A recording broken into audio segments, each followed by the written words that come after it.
The Book of Ezekiel, Chapter 1. A Vision of Living Beings. On July 31 of my 30th year, while I was with the Judean exiles beside the Kebar River in Babylon, the heavens were opened, and I saw visions of God. This happened during the 5th year of King Jehoiachin's captivity. The Lord gave this message to Ezekiel, son of Buzi, a priest, beside the Kebar River in the land of the Babylonians, and he felt the hand of the Lord take hold of him. As I looked, I saw a great storm coming from the north, driving before it a huge cloud that flashed with lightning and shone with brilliant light. There was fire inside the cloud, and in the middle of the fire glowed something like gleaming amber. From the center of the cloud came 4 living beings that looked human, except that each had 4 faces and 4 wings. Their legs were straight, and their feet had hooves like those of a calf, and shone like burnished bronze. Under each of their 4 wings I could see human hands. So each of the 4 beings had 4 faces and 4 wings. The wings of each living being touched the wings of the beings beside it. Each one moved straight forward in any direction without turning around. Each had a human face in the front, the face of a lion on the right side, the face of an ox on the left side, and the face of an eagle at the back. Each had 2 pairs of outstretched wings. One pair stretched out to touch the wings of the living beings on either side of it, and the other pair covered its body. They went in whatever direction the Spirit chose, and they moved straight forward in any direction without turning around. The living beings looked like bright coals of fire or brilliant torches, and lightning seemed to flash back and forth among them, and the living beings darted to and fro like flashes of lightning. As I looked at these beings, I saw 4 wheels touching the ground beside them, 1 wheel belonging to each. The wheels sparkled as if made of beryl. All 4 wheels looked alike and were made the same. Each wheel had a second wheel turning crosswise within it. The beings could move in any of the 4 directions they faced, without turning as they moved. The rims of the 4 wheels were tall and frightening, and they were covered with eyes all around. When the living beings moved, the wheels moved with them. When they flew upward, the wheels went up too. The spirit of the living beings was in the wheels, so wherever the spirit went, the wheels and the living beings also went. When the beings moved, the wheels moved. When the beings stopped, the wheels stopped. When the beings flew upward, the wheels rose up, for the spirit of the living beings was in the wheels. Spread out above them was a surface like the sky, glittering like crystal. Beneath this surface, the wings of each living being stretched out to touch the other's wings, and each had 2 wings covering its body. As they flew, their wings sounded to me like waves crashing against the shore, or like the voice of the Almighty, or like the shouting of a mighty army. When they stopped, they let down their wings. As they stood with wings lowered, a voice spoke from beyond the crystal surface above them. Above this surface was something that looked like a throne made of blue lapis lazuli, and on this throne high above was a figure whose appearance resembled a man. From what appeared to be his waist up, he looked like gleaming amber, flickering like a fire, and from his waist down he looked like a burning flame, shining with splendor. All around him was a glowing halo, like a rainbow shining in the clouds on a rainy day. This is what the glory of the Lord looked like to me. When I saw it, I fell face down on the ground, and I heard someone's voice speaking to me. Chapter 2. Ezekiel's Call and Commission. "Stand up, Son of Man," said the voice. "I want to speak with you." The Spirit came into me as he spoke, and he set me on my feet. I listened carefully to his words. "Son of man," he said, "I am sending you to the nation of Israel, a rebellious nation that has rebelled against me. They and their ancestors have been rebelling against me to this very day. They are a stubborn and hard-hearted people. But I am sending you to say to them, 'This is what the Sovereign Lord says.' And whether they listen or refuse to listen, for remember, they are rebels, at least they will know they have had a prophet among them. Son of man, do not fear them or their words. Don't be afraid, even though their threats surround you like nettles and briars and stinging scorpions. Do not be dismayed by their dark scowls, even though they are rebels. You must give them my messages, whether they listen or not. But they won't listen, for they are completely rebellious. Son of man, listen to what I say to you. Do not join them in their rebellion. Open your mouth and eat what I give you. Then I looked and saw a hand reaching out to me. It held a scroll, which he unrolled.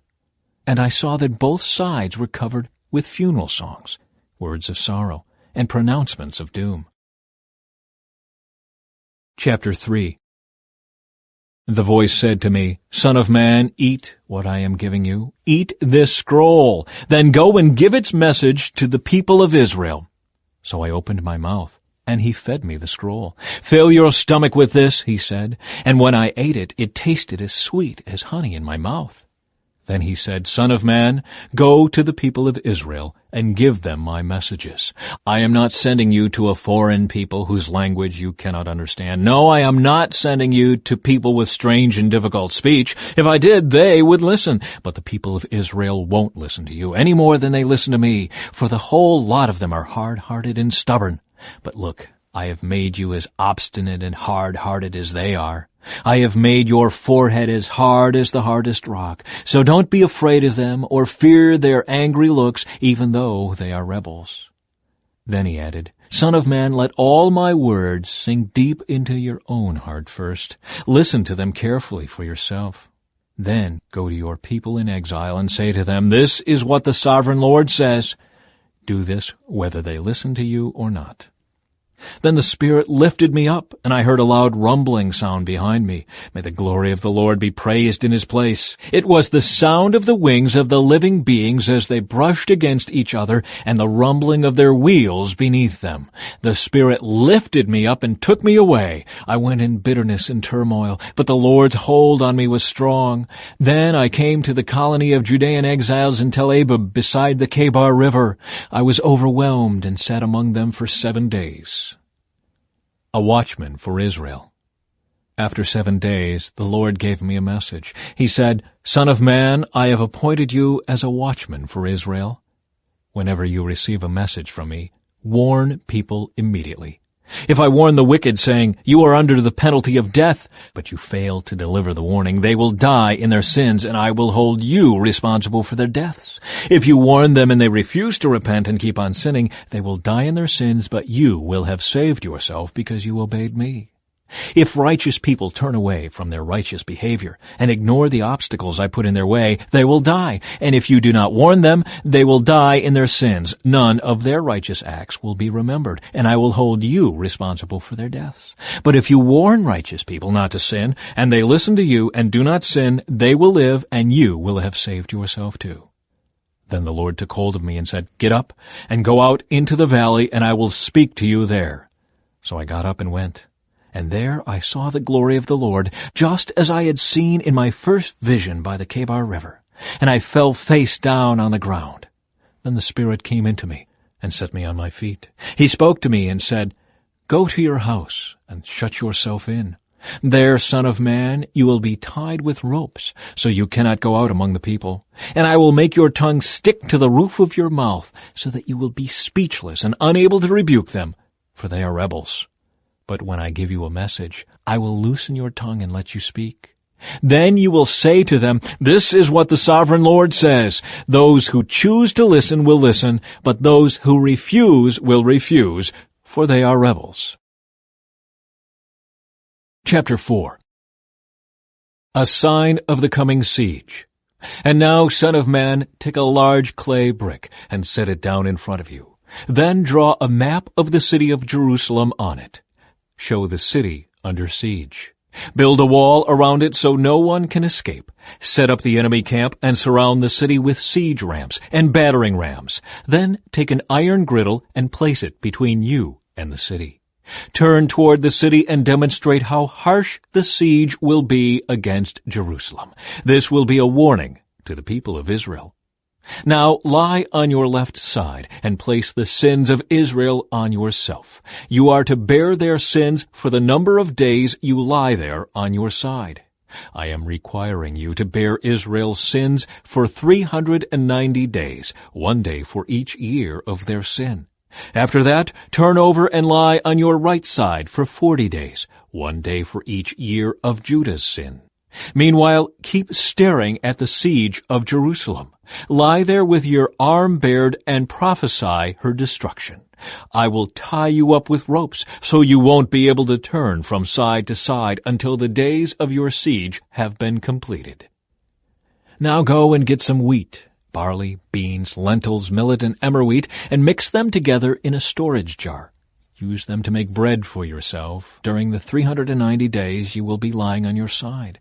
Ration this out to yourself 8 ounces of food for each day, and eat it at set times. Then measure out a jar of water for each day and drink it at set times. Prepare and eat this food as you would barley cakes. While all the people are watching, bake it over a fire using dried human dung as fuel, and then eat the bread. Then the Lord said, "This is how Israel will eat defiled bread in the Gentile lands to which I will banish them." Then I said, "O sovereign Lord, must I be defiled by using human dung? For I have never been defiled before. From the time I was a child until now, I have never eaten any animal that died of sickness or was killed by other animals. I have never eaten any meat forbidden by the law." "All right," the Lord said, "you may bake your bread with cow dung instead of human dung." Then he told me, "Son of man, I will make food very scarce in Jerusalem. It will be weighed out with great care and eaten fearfully. The water will be rationed out drop by drop, and the people will drink it with dismay. Lacking food and water, people will look at one another in terror, and they will waste away under their punishment." Chapter 5. A Sign of the Coming Judgment. Son of man, take a sharp sword and use it as a razor to shave your head and beard. Use a scale to weigh the hair into 3 equal parts. Place a third of it at the center of your map of Jerusalem. After acting out the siege, burn it there. Scatter another third across your map and chop it with a sword. Scatter the last third to the wind, for I will scatter my people with the sword. Keep just a bit of the hair and tie it up in your robe. Then take some of these hairs out and throw them into the fire, burning them up. A fire will then spread from this remnant and destroy all of Israel. This is what the sovereign Lord says. This is an illustration of what will happen to Jerusalem. I placed her at the center of the nations, but she has rebelled against my regulations and decrees and has been even more wicked than the surrounding nations. She has refused to obey the regulations and decrees I gave her to follow. Therefore, this is what the sovereign Lord says. You people have behaved worse than your neighbors and have refused to obey my decrees and regulations. You have not even lived up to the standards of the nations around you. Therefore, I myself, the sovereign Lord, am now your enemy. I will punish you publicly while all the nations watch. Because of your detestable idols, I will punish you like I have never punished anyone before or ever will again. Parents will eat their own children, and children will eat their parents. I will punish you and scatter to the winds the few who survive. As surely as I live, says the sovereign Lord, I will cut you off completely. I will show you no pity at all because you have defiled my temple with your vile images and detestable sins. A third of your people will die in the city from disease and famine. A third of them will be slaughtered by the enemy outside the city walls, and I will scatter a third to the winds, chasing them with my sword. Then at last my anger will be spent, and I will be satisfied. And when my fury against them has subsided, all Israel will know that I, the Lord, have spoken to them in my jealous anger. So I will turn you into a ruin, a mockery in the eyes of the surrounding nations and to all who pass by. You will become an object of mockery and taunting and horror. You will be a warning to all the nations around you. They will see what happens when the Lord punishes a nation in anger and rebukes it, says the Lord. I will shower you with the deadly arrows of famine to destroy you. The famine will become more and more severe until every crumb of food is gone. And along with the famine, wild animals will attack you and rob you of your children. Disease and war will stalk your land, and I will bring the sword of the enemy against you. I, the Lord, have spoken. Chapter 6. Judgment against Israel's mountains. Again a message came to me from the Lord. Son of man, turn and face the mountains of Israel, and prophesy against them. Proclaim this message from the sovereign Lord against the mountains of Israel. This is what the sovereign Lord says to the mountains and hills and to the ravines and valleys. I am about to bring war upon you, and I will smash your pagan shrines. All your altars will be demolished, and your places of worship will be destroyed. I will kill your people in front of your idols. I will lay your corpses in front of your idols and scatter your bones around your altars. Wherever you live, there will be desolation, and I will destroy your pagan shrines. Your altars will be demolished, your idols will be smashed, your places of worship will be torn down, and all the religious objects you have made will be destroyed. The place will be littered with corpses, and you will know that I alone am the Lord. But I will let a few of my people escape destruction, and they will be scattered among the nations of the world. Then when they are exiled among the nations, they will remember me. They will recognize how hurt I am by their unfaithful hearts and lustful eyes that long for their idols. Then at last they will hate themselves for all their detestable sins. They will know that I alone am the Lord, and that I was serious when I said I would bring this calamity on them. This is what the sovereign Lord says. Clap your hands in horror and stamp your feet. Cry out because of all the detestable sins the people of Israel have committed. Now they are going to die from war and famine and disease. Disease will strike down those who are far away in exile. War will destroy those who are nearby, and anyone who survives will be killed by famine. So at last I will spend my fury on them. They will know that I am the Lord when their dead lie scattered among their idols and altars, on every hill and mountain, and under every green tree and every great shade tree, the places where they offered sacrifices to their idols. I will crush them and make their cities desolate from the wilderness in the south to Riblah in the north. Then they will know that I am the Lord. Chapter 7. The coming of the end. Then this message came to me from the Lord. Son of man, this is what the sovereign Lord says to Israel. The end is here. Wherever you look, east, west, north, or south, your land is finished. No hope remains, for I will unleash my anger against you. I will call you to account for all your detestable sins. I will turn my eyes away and show no pity. I will repay you for all your detestable sins. Then you will know that I am the Lord. This is what the sovereign Lord says. Disaster after disaster is coming your way. The end has come. It has finally arrived. Your final doom is waiting. O people of Israel, the day of your destruction is dawning. The time has come. The day of trouble is near. Shouts of anguish will be heard on the mountains, not shouts of joy. Soon I will pour out my fury on you and unleash my anger against you. I will call you to account for all your detestable sins. I will turn my eyes away and show no pity. I will repay you for all your detestable sins. Then you will know that it is I, the Lord, who is striking the blow. The day of judgment is here. Your destruction awaits. The people's wickedness and pride have blossomed to full flower. Their violence has grown into a rod that will beat them for their wickedness. None of these proud and wicked people will survive. All their wealth and prestige will be swept away. Yes, the time has come. The day is here. Buyers should not rejoice over bargains, nor sellers grieve over losses, for all of them will fall under my terrible anger. Even if the merchants survive, they will never return to their business. For what God has said applies to everyone. It will not be changed. Not one person whose life is twisted by sin will ever recover. The desolation of Israel. The trumpet calls Israel's army to mobilize, but no one listens. For my fury is against them all. There is war outside the city and disease and famine within.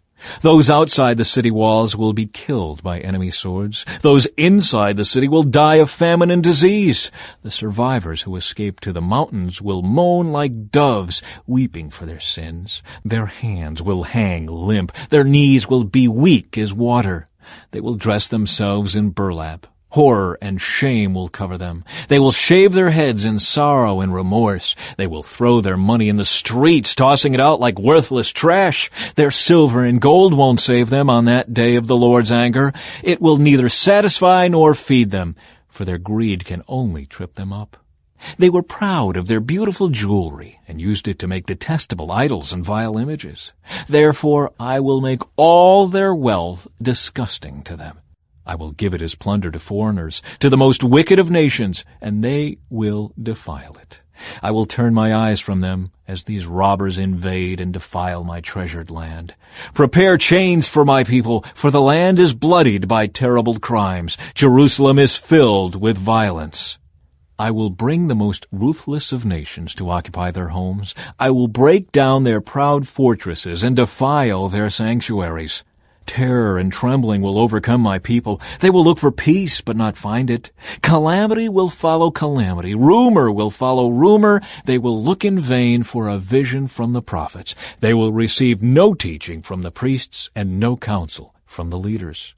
The king and the prince will stand helpless, weeping in despair, and the people's hands will tremble with fear. I will bring on them the evil they have done to others, and they will receive the punishment they so richly deserve.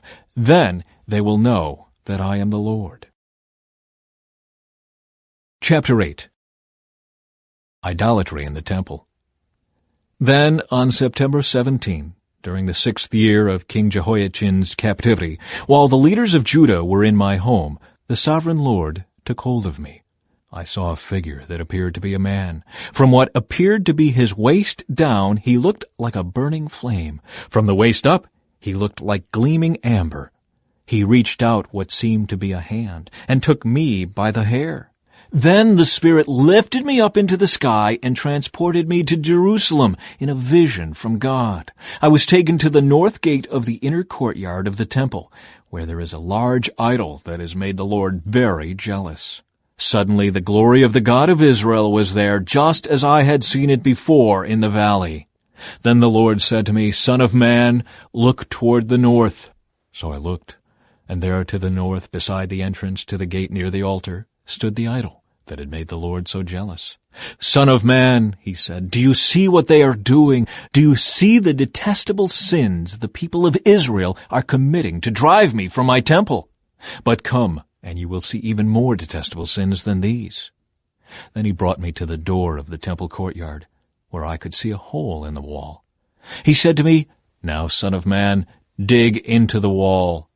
So I dug into the wall and found a hidden doorway. Go in, he said, and see the wicked and detestable sins they are committing in there. So I went in and saw the walls engraved with all kinds of crawling animals and detestable creatures. I also saw the various idols worshipped by the people of Israel. 70 leaders of Israel were standing there with Jaazaniah, son of Shaphan, in the center. Each of them held an incense burner, from which a cloud of incense rose above their heads. Then the Lord said to me, Son of man, have you seen what the leaders of Israel are doing with their idols in dark rooms? They are saying, The Lord doesn't see us. He has deserted our land.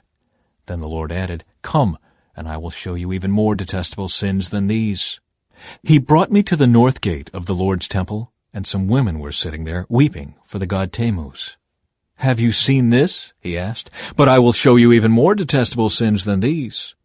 Then he brought me into the inner courtyard of the Lord's temple. At the entrance to the sanctuary, between the entry room and the bronze altar, there were about 25 men with their backs to the sanctuary of the Lord. They were facing east, bowing low to the ground, worshiping the sun. Have you seen this, son of man? He asked. Is it nothing to the people of Judah that they commit these detestable sins, leading the whole nation into violence, thumbing their noses at me, and provoking my anger? Therefore I will respond in fury. I will neither pity nor spare them, and though they cry for mercy, I will not listen.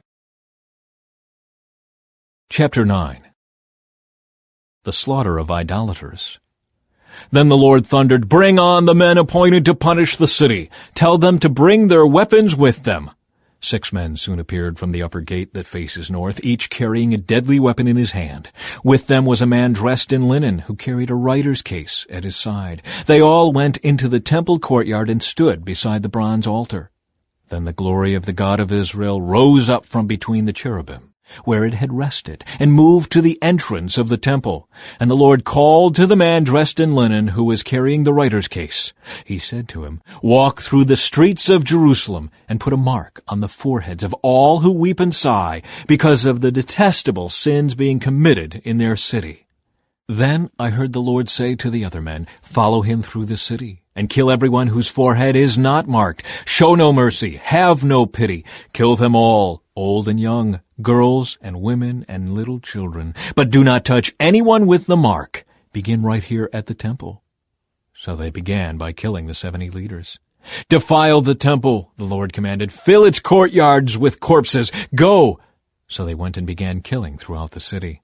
While they were out killing, I was all alone. I fell face down on the ground and cried out, "O sovereign Lord, will your fury against Jerusalem wipe out everyone left in Israel?"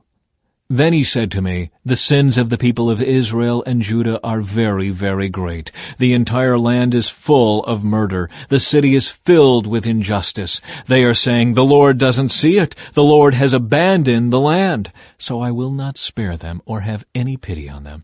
I will fully repay them for all they have done." Then the man in linen clothing who carried the writer's case reported back and said, "I have done as you commanded." Chapter 10. The Lord's glory leaves the temple. In my vision, I saw what appeared to be a throne of blue lapis lazuli above the crystal surface over the heads of the cherubim. Then the Lord spoke to the man in linen clothing and said, "Go between the whirling wheels beneath the cherubim and take a handful of burning coals and scatter them over the city." He did this as I watched. The cherubim were standing at the south end of the temple when the man went in, and the cloud of glory filled the inner courtyard. Then the glory of the Lord rose up from above the cherubim and went over to the door of the temple. The temple was filled with this cloud of glory, and the courtyard glowed brightly with the glory of the Lord. The moving wings of the cherubim sounded like the voice of God Almighty and could be heard even in the outer courtyard. The Lord said to the man in linen clothing, "Go between the cherubim and take some burning coals from between the wheels." So the man went in and stood beside one of the wheels. Then one of the cherubim reached out his hand and took some live coals from the fire burning among them. He put the coals into the hands of the man in linen clothing, and the man took them and went out. All the cherubim had what looked like human hands under their wings. I looked, and each of the 4 cherubim had a wheel beside him, and the wheels sparkled like beryl. All 4 wheels looked alike and were made the same. Each wheel had a second wheel turning crosswise within it. The cherubim could move in any of the 4 directions they faced without turning as they moved. They went straight in the direction they faced, never turning aside. Both the cherubim and the wheels were covered with eyes. The cherubim had eyes all over their bodies, including their hands, their backs, and their wings. I heard someone refer to the wheels as the whirling wheels. Each of the 4 cherubim had 4 faces. The first was the face of an ox. The second was a human face. The third was the face of a lion, and the fourth was the face of an eagle. Then the cherubim rose upward. These were the same living beings I had seen beside the Kebar River. When the cherubim moved, the wheels moved with them. When they lifted their wings to fly, the wheels stayed beside them. When the cherubim stopped, the wheels stopped. When they flew upward, the wheels rose up, for the spirit of the living beings was in the wheels.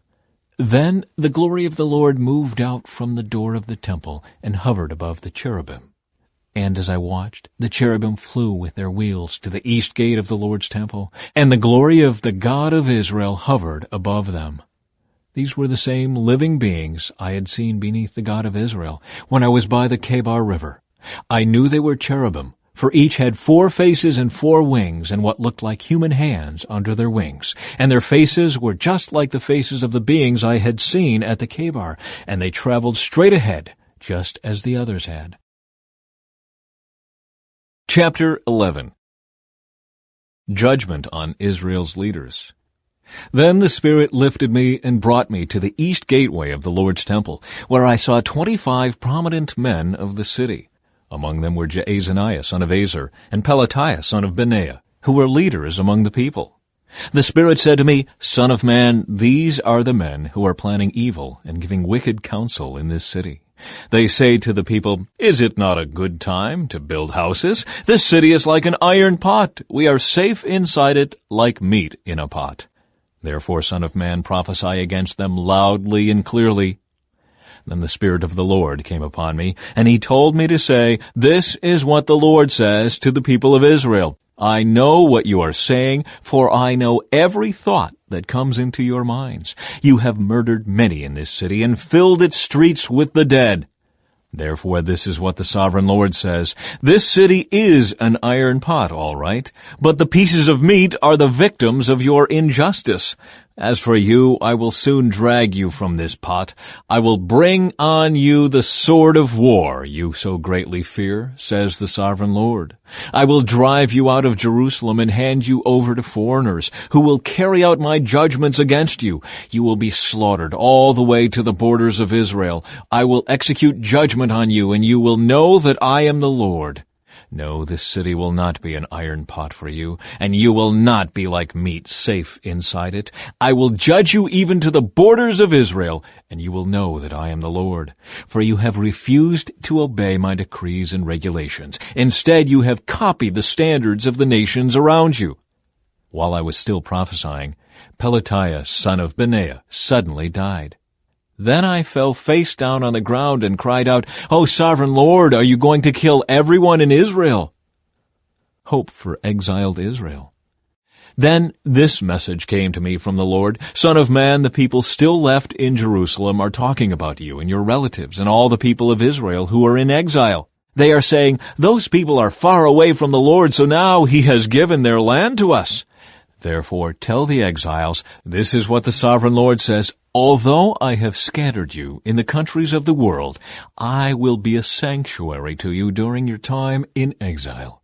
I, the Sovereign Lord, will gather you back from the nations where you have been scattered, and I will give you the land of Israel once again.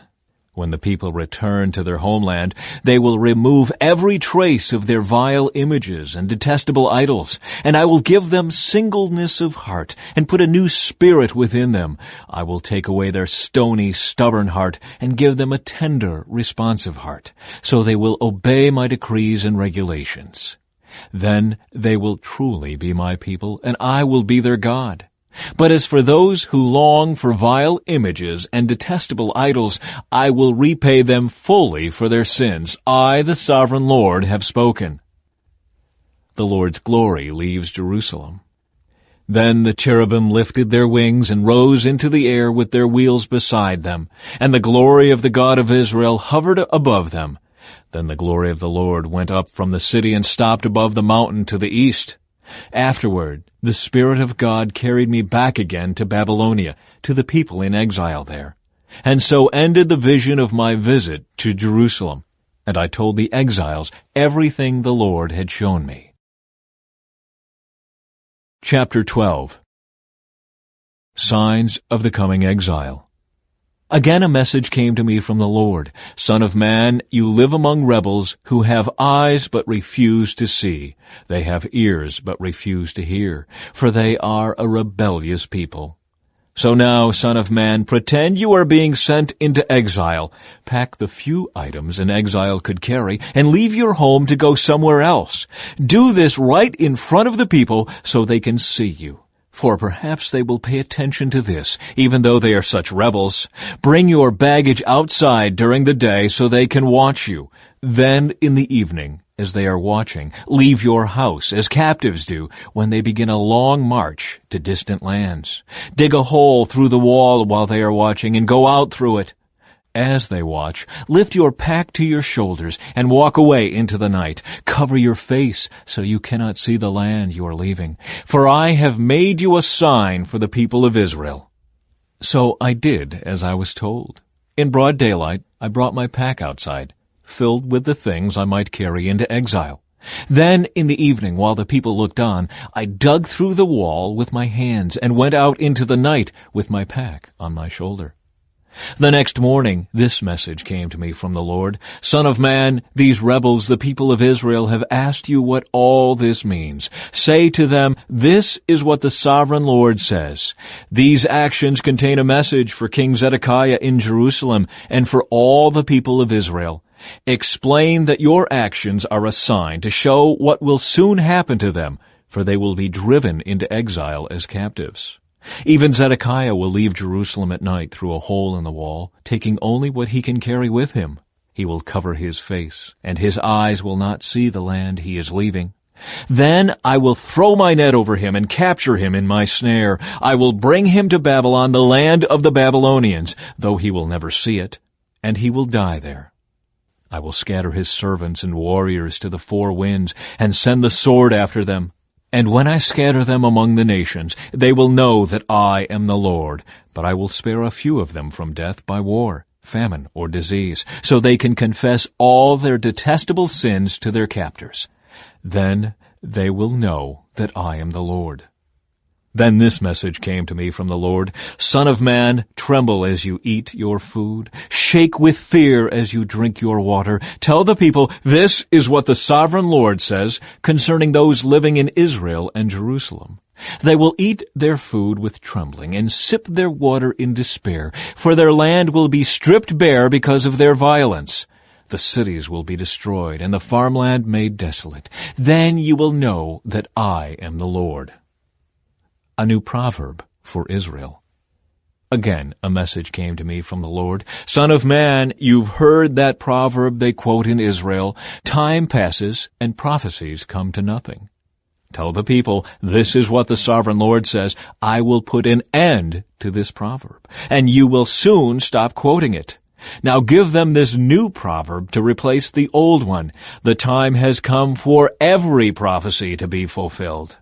There will be no more false visions and flattering predictions in Israel, for I am the Lord. If I say it, it will happen. There will be no more delays, you rebels of Israel. I will fulfill my threat of destruction in your own lifetime. I, the sovereign Lord, have spoken. Then this message came to me from the Lord. Son of man, the people of Israel are saying, he's talking about the distant future. His visions won't come true for a long, long time. Therefore tell them, this is what the sovereign Lord says, no more delay. I will now do everything I have threatened. I, the sovereign Lord, have spoken.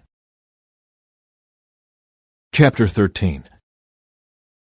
Judgment against false prophets. Then this message came to me from the Lord. Son of man, prophesy against the false prophets of Israel who are inventing their own prophecies. Say to them, listen to the word of the Lord. This is what the sovereign Lord says. What sorrow awaits the false prophets who are following their own imaginations and have seen nothing at all. O people of Israel, these prophets of yours are like jackals digging in the ruins. They have done nothing to repair the breaks in the walls around the nation. They have not helped it to stand firm in battle on the day of the Lord. Instead, they have told lies and made false predictions. They say, this message is from the Lord, even though the Lord never sent them.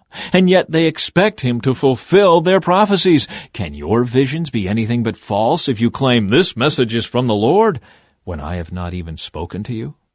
Therefore, this is what the sovereign Lord says. Because what you say is false, and your visions are a lie, I will stand against you, says the sovereign Lord. I will raise my fist against all the prophets who see false visions and make lying predictions, and they will be banished from the community of Israel. I will blot their names from Israel's record books, and they will never again set foot in their own land. Then you will know that I am the sovereign Lord. This will happen because these evil prophets deceive my people by saying all is peaceful when there is no peace at all. It's as if the people have built a flimsy wall and these prophets are trying to reinforce it by covering it with whitewash. Tell these whitewashers that their wall will soon fall down. A heavy rainstorm will undermine it. Great hailstones and mighty winds will knock it down. And when the wall falls, the people will cry out, "What happened to your whitewash?" Therefore, this is what the Sovereign Lord says: I will sweep away your whitewashed wall with a storm of indignation, with a great flood of anger, and with hailstones of fury. I will break down your wall right to its foundation, and when it falls, it will crush you. Then you will know that I am the Lord. At last my anger against the wall and those who covered it with whitewash will be satisfied. Then I will say to you, the wall and those who whitewashed it are both gone. They were lying prophets who claimed peace would come to Jerusalem when there was no peace. I, the Sovereign Lord, have spoken. Judgment against false women prophets. Now, Son of man, speak out against the women who prophesy from their own imaginations. This is what the Sovereign Lord says: What sorrow awaits you women who are ensnaring the souls of my people, young and old alike. You tie magic charms on their wrists and furnish them with magic veils. Do you think you can trap others without bringing destruction on yourselves? You bring shame on me among my people for a few handfuls of barley or a piece of bread. By lying to my people who love to listen to lies, you kill those who should not die, and you promise life to those who should not live. This is what the Sovereign Lord says: I am against all your magic charms, which you use to ensnare my people like birds. I will tear them from your arms, setting my people free like birds set free from a cage. I will tear off the magic veils and save my people from your grasp. They will no longer be your victims. Then you will know that I am the Lord. You have discouraged the righteous with your lies, but I didn't want them to be sad. And you have encouraged the wicked by promising them life, even though they continue in their sins. Because of all this, you will no longer talk of seeing visions that you never saw, nor will you make predictions. For I will rescue my people from your grasp. Then you will know that I am the Lord. Chapter 14. The idolatry of Israel's leaders. Then some of the leaders of Israel visited me, and while they were sitting with me, this message came to me from the Lord. Son of man, these leaders have set up idols in their hearts. They have embraced things that will make them fall into sin. Why should I listen to their requests? Tell them, this is what the Sovereign Lord says: The people of Israel have set up idols in their hearts and fallen into sin. And then they go to a prophet asking for a message. So I, the Lord, will give them the kind of answer their great idolatry deserves. I will do this to capture the minds and hearts of all my people who have turned from me to worship their detestable idols. Therefore tell the people of Israel, this is what the Sovereign Lord says: Repent and turn away from your idols, and stop all your detestable sins. I, the Lord, will answer all those, both Israelites and foreigners, who reject me and set up idols in their hearts, and so fall into sin, and who then come to a prophet asking for my advice. I will turn against such people and make a terrible example of them, eliminating them from among my people. Then you will know that I am the Lord. And if a prophet is deceived into giving a message, it is because I, the Lord, have deceived that prophet. I will lift my fist against such prophets and cut them off from the community of Israel. False prophets and those who seek their guidance will all be punished for their sins. In this way, the people of Israel will learn not to stray from me, polluting themselves with sin. They will be my people, and I will be their God. I, the Sovereign Lord, have spoken. The certainty of the Lord's judgment. Then this message came to me from the Lord: Son of man, suppose the people of a country were to sin against me, and I lifted my fist to crush them, cutting off their food supply, and sending a famine to destroy both people and animals. Even if Noah, Daniel, and Job were there, their righteousness would save no one but themselves, says the Sovereign Lord. Or suppose I were to send wild animals to invade the country, kill the people, and make the land too desolate and dangerous to pass through. As surely as I live, says the Sovereign Lord, even if those 3 men were there, they wouldn't be able to save their own sons or daughters. They alone would be saved, but the land would be made desolate. Or suppose I were to bring war against the land, and I sent enemy armies to destroy both people and animals. As surely as I live, says the Sovereign Lord, even if those 3 men were there, they wouldn't be able to save their own sons or daughters. they alone would be saved. Or suppose I were to pour out my fury by sending an epidemic into the land, and the disease killed people and animals alike. As surely as I live, says the sovereign Lord, even if Noah, Daniel, and Job were there, they wouldn't be able to save their own sons or daughters. They alone would be saved by their righteousness. Now this is what the sovereign Lord says. How terrible it will be when all four of these dreadful punishments fall upon Jerusalem: war, famine, wild animals, and disease, destroying all her people and animals. Yet there will be survivors, and they will come here to join you as exiles in Babylon. You will see with your own eyes how wicked they are, and then you will feel better about what I have done to Jerusalem. When you meet them and see their behavior, you will understand that these things are not being done to Israel without cause. I, the sovereign Lord, have spoken. Chapter 15. Jerusalem, a useless vine. Then this message came to me from the Lord: Son of man, how does a grapevine compare to a tree? Is a vine's wood as useful as the wood of a tree? Can its wood be used for making things, like pegs to hang up pots and pans? No, it can only be used for fuel, and even as fuel it burns too quickly. Vines are useless, both before and after being put into the fire. And this is what the sovereign Lord says: the people of Jerusalem are like grapevines growing among the trees of the forest. Since they are useless, I have thrown them on the fire to be burned, and I will see to it that if they escape from one fire, they will fall into another. When I turn against them, you will know that I am the Lord, and I will make the land desolate because my people have been unfaithful to me. I, the sovereign Lord, have spoken. Chapter 16. Jerusalem, an unfaithful wife. Then another message came to me from the Lord: Son of man, confront Jerusalem with her detestable sins. Give her this message from the sovereign Lord: You are nothing but a Canaanite. Your father was an Amorite and your mother a Hittite. On the day you were born, no one cared about you. Your umbilical cord was not cut, and you were never washed, rubbed with salt, and wrapped in cloth. No one had the slightest interest in you. No one pitied you or cared for you. On the day you were born, you were unwanted, dumped in a field, and left to die. But I came by and saw you there, helplessly kicking about in your own blood. As you lay there, I said, Live! And I helped you to thrive like a plant in the field. You grew up and became a beautiful jewel. Your breasts became full, and your body hair grew, but you were still naked. And when I passed by again, I saw that you were old enough for love. So I wrapped my cloak around you to cover your nakedness, and declared my marriage vows. I made a covenant with you, says the sovereign Lord, and you became mine.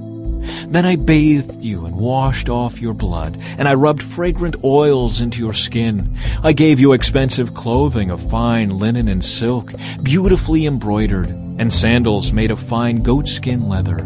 I gave you lovely jewelry, bracelets, beautiful necklaces, a ring for your nose, earrings for your ears, and a lovely crown for your head. And so you were adorned with gold and silver. Your clothes were made of fine linen and were beautifully embroidered. You ate the finest foods, choice flour, honey, and olive oil, and became more beautiful than ever. You looked like a queen, and so you were. Your fame soon spread throughout the world because of your beauty. I dressed you in my splendor and perfected your beauty, says the sovereign Lord. But you thought your fame and beauty were your own. So you gave yourself as a prostitute to every man who came along. Your beauty was theirs for the asking. You used the lovely things I gave you to make shrines for idols, where you played the prostitute. Unbelievable! How could such a thing ever happen? You took the very jewels and gold and silver ornaments I had given you and made statues of men and worshipped them. This is adultery against me. You used the beautifully embroidered clothes I gave you to dress your idols. Then you used my special oil and my incense to worship them. Imagine it! You set before them as a sacrifice the choice flour, olive oil, and honey I had given you, says the sovereign Lord. Then you took your sons and daughters, the children you had borne to me, and sacrificed them to your gods. Was your prostitution not enough? Must you also slaughter my children by sacrificing them to idols? In all your years of adultery and detestable sin, you have not once remembered the days long ago when you lay naked in a field, kicking about in your own blood. What sorrow awaits you, says the sovereign Lord. In addition to all your other wickedness, you built a pagan shrine and put altars to idols in every town square. On every street corner you defiled your beauty, offering your body to every passerby in an endless stream of prostitution.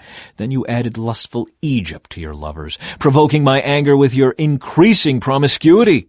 That is why I struck you with my fist and reduced your boundaries. I handed you over to your enemies, the Philistines, and even they were shocked by your lewd conduct. You have prostituted yourself with the Assyrians, too. It seems you can never find enough new lovers, and after your prostitution there, you still were not satisfied. You added to your lovers by embracing Babylonia, the land of merchants, but you still weren't satisfied. What a sick heart you have, says the sovereign Lord, to do such things as these, acting like a shameless prostitute. You build your pagan shrines on every street corner and your altars to idols in every square. In fact, you have been worse than a prostitute, so eager for sin that you have not even demanded payment. Yes, you are an adulterous wife who takes in strangers instead of her own husband. Prostitutes charge for their services, but not you. You give gifts to your lovers, bribing them to come and have sex with you. So you are the opposite of other prostitutes. You pay your lovers instead of their paying you. Judgment on Jerusalem's prostitution. Therefore, you prostitute, listen to this message from the Lord. This is what the sovereign Lord says. Because you have poured out your lust and exposed yourself in prostitution to all your lovers, and because you have worshipped detestable idols, and because you have slaughtered your children as sacrifices to your gods, this is what I am going to do. I will gather together all your allies, the lovers with whom you have sinned, both those you loved and those you hated, and I will strip you naked in front of them so they can stare at you.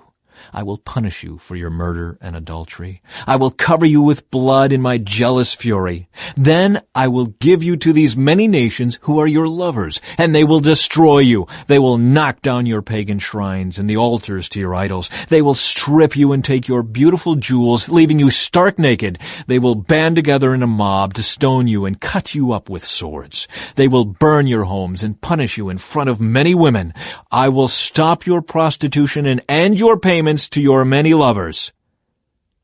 Then at last, my fury against you will be spent, and my jealous anger will subside. I will be calm and will not be angry with you any more. But first, because you have not remembered your youth, but have angered me by doing all these evil things, I will fully repay you for all of your sins, says the sovereign Lord. For you have added lewd acts to all your detestable sins. Everyone who makes up proverbs will say of you, like mother, like daughter. For your mother loathed her husband and her children, and so do you. And you are exactly like your sisters, for they despised their husbands and their children. Truly your mother was a Hittite, and your father an Amorite. Your older sister was Samaria, who lived with her daughters in the north. Your younger sister was Sodom, who lived with her daughters in the south. But you have not merely sinned as they did, you quickly surpassed them in corruption. As surely as I live, says the sovereign Lord, Sodom and her daughters were never as wicked as you and your daughters. Sodom's sins were pride, gluttony, and laziness, while the poor and needy suffered outside her door. She was proud and committed detestable sins, so I wiped her out, as you have seen. Even Samaria did not commit half your sins. You have done far more detestable things than your sisters ever did. They seem righteous compared to you. Shame on you! Your sins are so terrible that you make your sisters seem righteous, even virtuous. But someday I will restore the fortunes of Sodom and Samaria, and I will restore you too. Then you will be truly ashamed of everything you have done, for your sins make them feel good in comparison. Yes, your sisters, Sodom and Samaria, and all their people will be restored, and at that time you also will be restored. In your proud days you held Sodom in contempt. But now your greater wickedness has been exposed to all the world, and you are the one who is scorned, by Edom and all her neighbors, and by Philistia. This is your punishment for all your lewdness and detestable sins, says the Lord. Now this is what the sovereign Lord says, I will give you what you deserve, for you have taken your solemn vows lightly by breaking your covenant. Yet I will remember the covenant I made with you when you were young, and I will establish an everlasting covenant with you. Then you will remember with shame all the evil you have done. I will make your sisters, Samaria and Sodom, to be your daughters, even though they are not part of our covenant. And I will reaffirm my covenant with you, and you will know that I am the Lord. You will remember your sins and cover your mouth in silent shame when I forgive you of all that you have done. I, the sovereign Lord, have spoken. Chapter 17. A Story of Two Eagles. Then this message came to me from the Lord, Son of man, give this riddle, and tell this story to the people of Israel. Give them this message from the sovereign Lord. A great eagle with broad wings and long feathers, covered with many-colored plumage, came to Lebanon.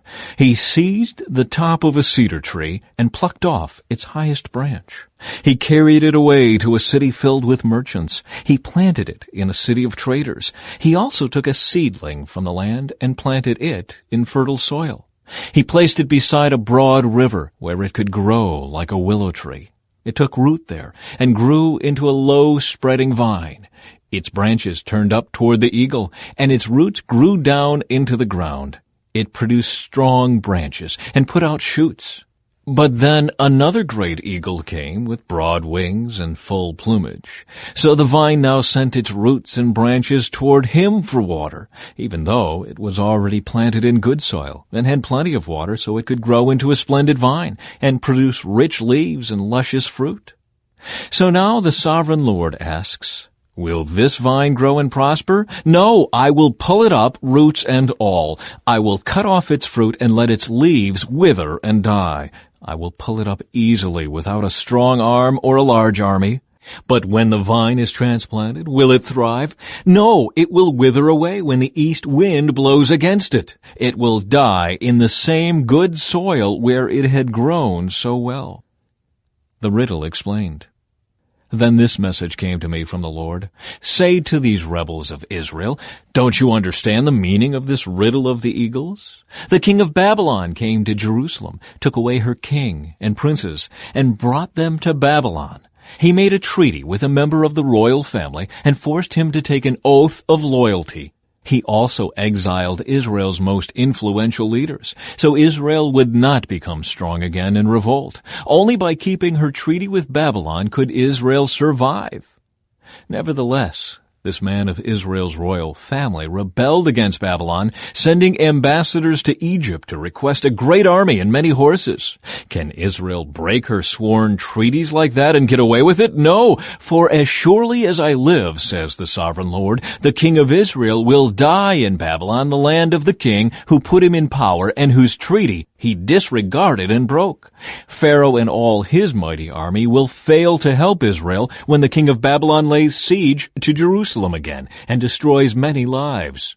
For the king of Israel disregarded his treaty and broke it after swearing to obey. Therefore he will not escape.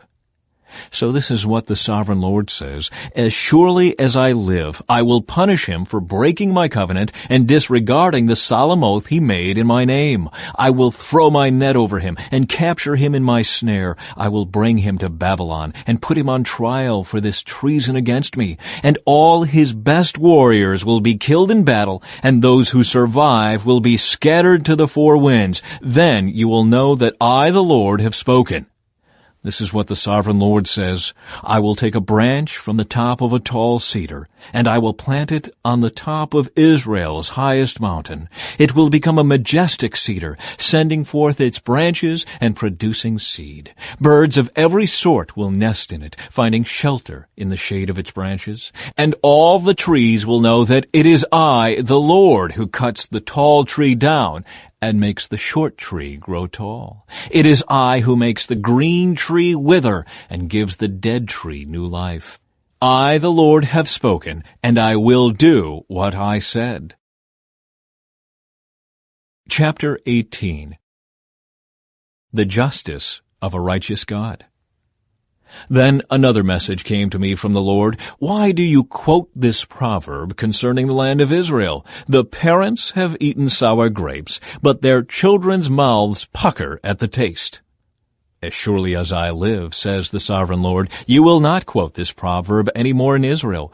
For all people are mine to judge, both parents and children alike. And this is my rule, the person who sins is the one who will die. Suppose a certain man is righteous and does what is just and right. He does not feast in the mountains before Israel's idols, or worship them. He does not commit adultery or have intercourse with a woman during her menstrual period. He is a merciful creditor, not keeping the items given as security by poor debtors. He does not rob the poor, but instead gives food to the hungry and provides clothes for the needy. He grants loans without interest, stays away from injustice, is honest and fair when judging others, and faithfully obeys my decrees and regulations.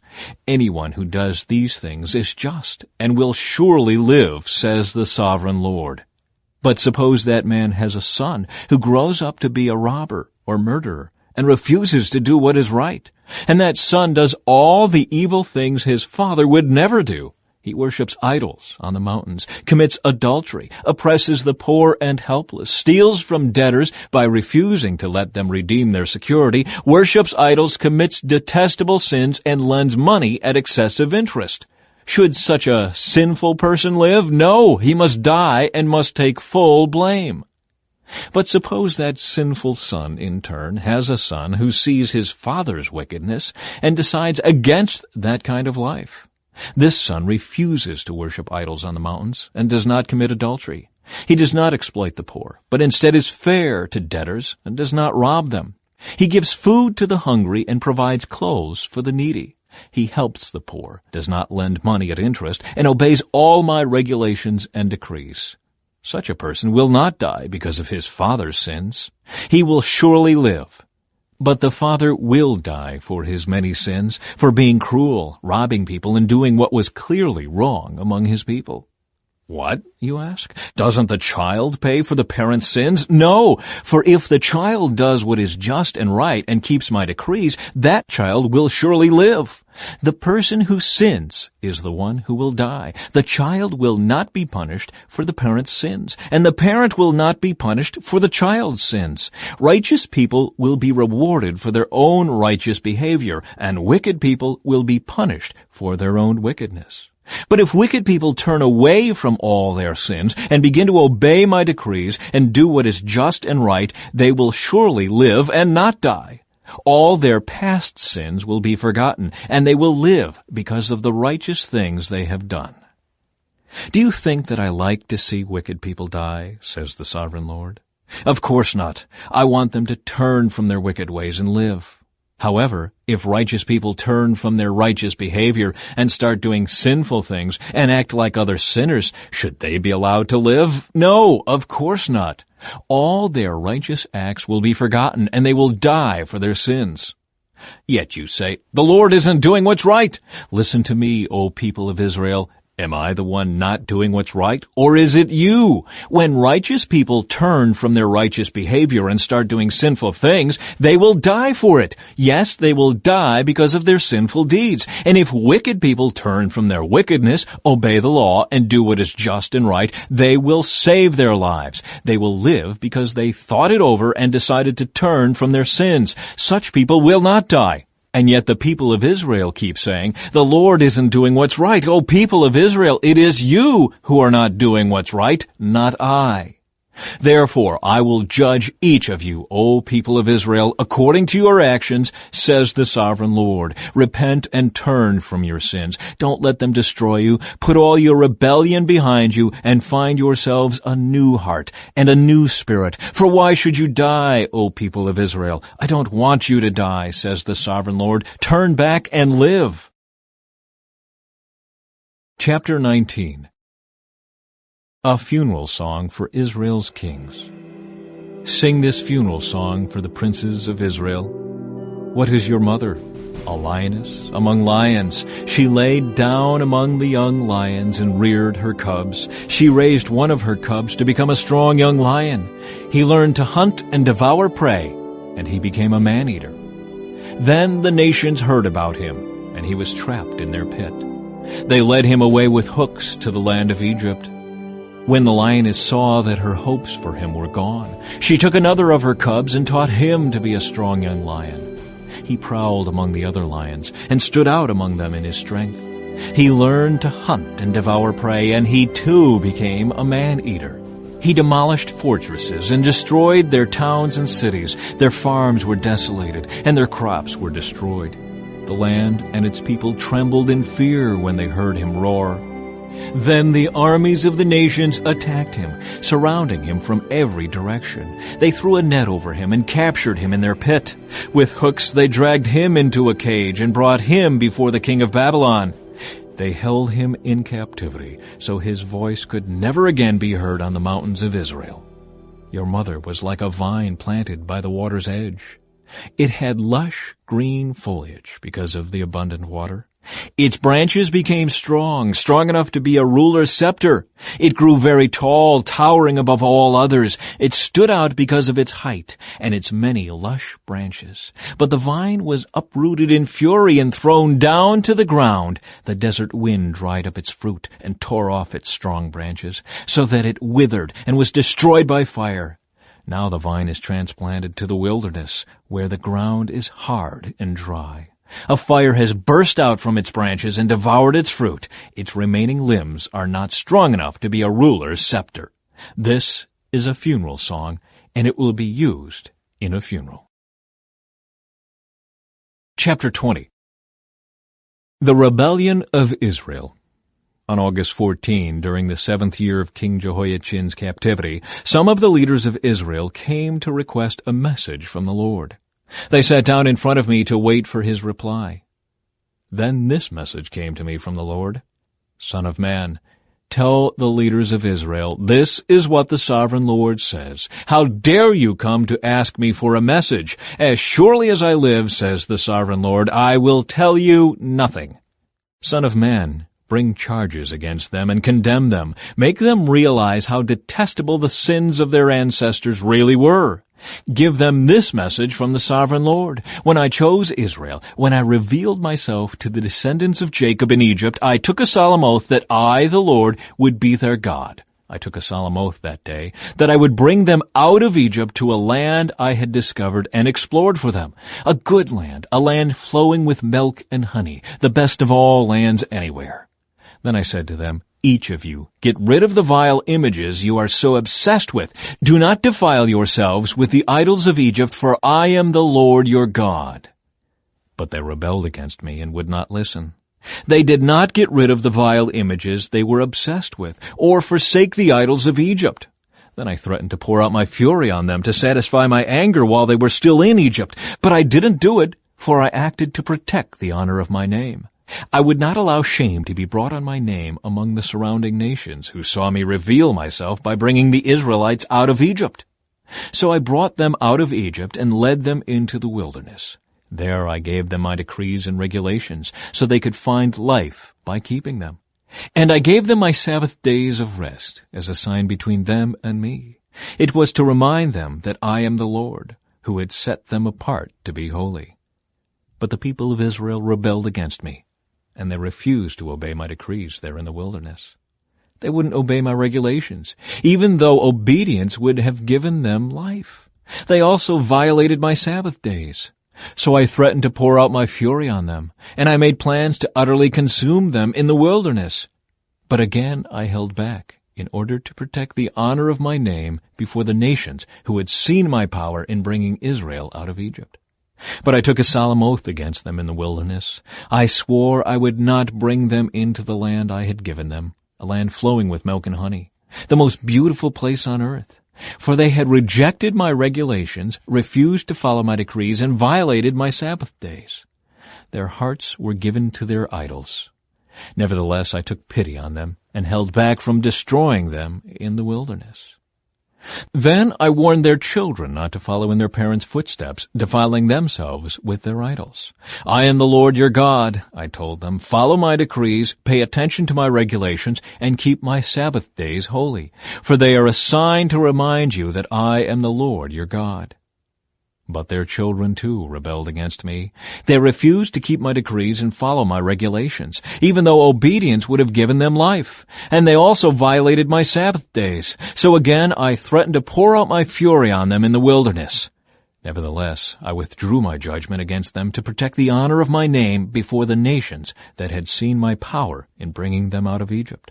But I took a solemn oath against them in the wilderness. I swore I would scatter them among all the nations, because they did not obey my regulations. They scorned my decrees by violating my Sabbath days and longing for the idols of their ancestors.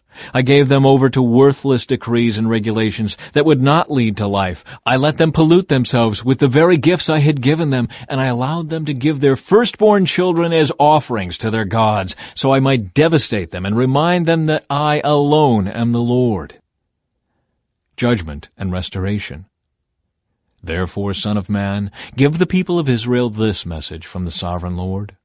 Your ancestors continued to blaspheme and betray me. For when I brought them into the land I had promised them, they offered sacrifices on every high hill and under every green tree they saw. They roused my fury as they offered up sacrifices to their gods. They brought their perfumes and incense and poured out their liquid offerings to them. I said to them, "What is this high place where you are going?" This kind of pagan shrine has been called Bama, high place, ever since. Therefore give the people of Israel this message from the Sovereign Lord. Do you plan to pollute yourselves just as your ancestors did? Do you intend to keep prostituting yourselves by worshiping vile images? For when you offer gifts to them and give your little children to be burned as sacrifices, you continue to pollute yourselves with idols to this day. Should I allow you to ask for a message from me, O people of Israel? As surely as I live, says the Sovereign Lord, I will tell you nothing. You say, we want to be like the nations all around us who serve idols of wood and stone. But what you have in mind will never happen. As surely as I live, says the Sovereign Lord, I will rule over you with an iron fist in great anger and with awesome power. And in anger I will reach out with my strong hand and powerful arm, and I will bring you back from the lands where you are scattered. I will bring you into the wilderness of the nations, and there I will judge you face to face. I will judge you there just as I did your ancestors in the wilderness after bringing them out of Egypt, says the Sovereign Lord. I will examine you carefully and hold you to the terms of the covenant. I will purge you of all those who rebel and revolt against me. I will bring them out of the countries where they are in exile, but they will never enter the land of Israel. Then you will know that I am the Lord. As for you, O people of Israel, this is what the Sovereign Lord says. Go right ahead and worship your idols. But sooner or later you will obey me, and will stop bringing shame on my holy name by worshiping idols. For on my holy mountain, the great mountain of Israel, says the Sovereign Lord, the people of Israel will someday worship me, and I will accept them. There I will require that you bring me all your offerings and choice gifts and sacrifices. When I bring you home from exile, you will be like a pleasing sacrifice to me. And I will display my holiness through you as all the nations watch. Then, when I have brought you home to the land I promised with a solemn oath to give to your ancestors, you will know that I am the Lord. You will look back on all the ways you defiled yourselves and will hate yourselves because of the evil you have done. You will know that I am the Lord, O people of Israel, when I have honored my name by treating you mercifully in spite of your wickedness. I, the Sovereign Lord, have spoken. Judgment against the Negev. Then this message came to me from the Lord, Son of man, turn and face the south, and speak out against it. Prophesy against the brushlands of the Negev. Tell the southern wilderness, this is what the Sovereign Lord says. Hear the word of the Lord. I will set you on fire, and every tree, both green and dry, will be burned. The terrible flames will not be quenched, and will scorch everything from south to north. And everyone in the world will see that I, the Lord, have set this fire. It will not be put out. Then I said, O Sovereign Lord, they are saying of me, he only talks in riddles. Chapter 21. The Lord's Sword of Judgment. Then this message came to me from the Lord: Son of man, turn and face Jerusalem and prophesy against Israel and her sanctuaries. Tell her, this is what the Lord says: I am your enemy, O Israel, and I am about to unsheath my sword to destroy your people, the righteous and the wicked alike. Yes, I will cut off both the righteous and the wicked. I will draw my sword against everyone in the land from south to north. Everyone in the world will know that I am the Lord. My sword is in my hand, and it will not return to its sheath until its work is finished. Son of man, groan before the people, groan before them with bitter anguish and a broken heart. When they ask why you are groaning, tell them, I groan because of the terrifying news I have heard. When it comes true, the boldest heart will melt with fear. All strength will disappear. Every spirit will faint. Strong knees will become as weak as water. And the sovereign Lord says, it is coming. It's on its way. Then the Lord said to me, Son of man, give the people this message from the Lord. A sword is being sharpened and polished. It is sharpened for terrible slaughter and polished to flash like lightning. Now will you laugh? Those far stronger than you have fallen beneath its power. Yes, the sword is now being sharpened and polished. It is being prepared for the executioner. Son of man, cry out and wail. Pound your thighs in anguish. For that sword will slaughter my people and their leaders. Everyone will die. It will put them all to the test. What chance do they have, says the sovereign Lord? Son of man, prophesy to them and clap your hands. Then take the sword and brandish it twice, even 3 times, to symbolize the great massacre facing them on every side.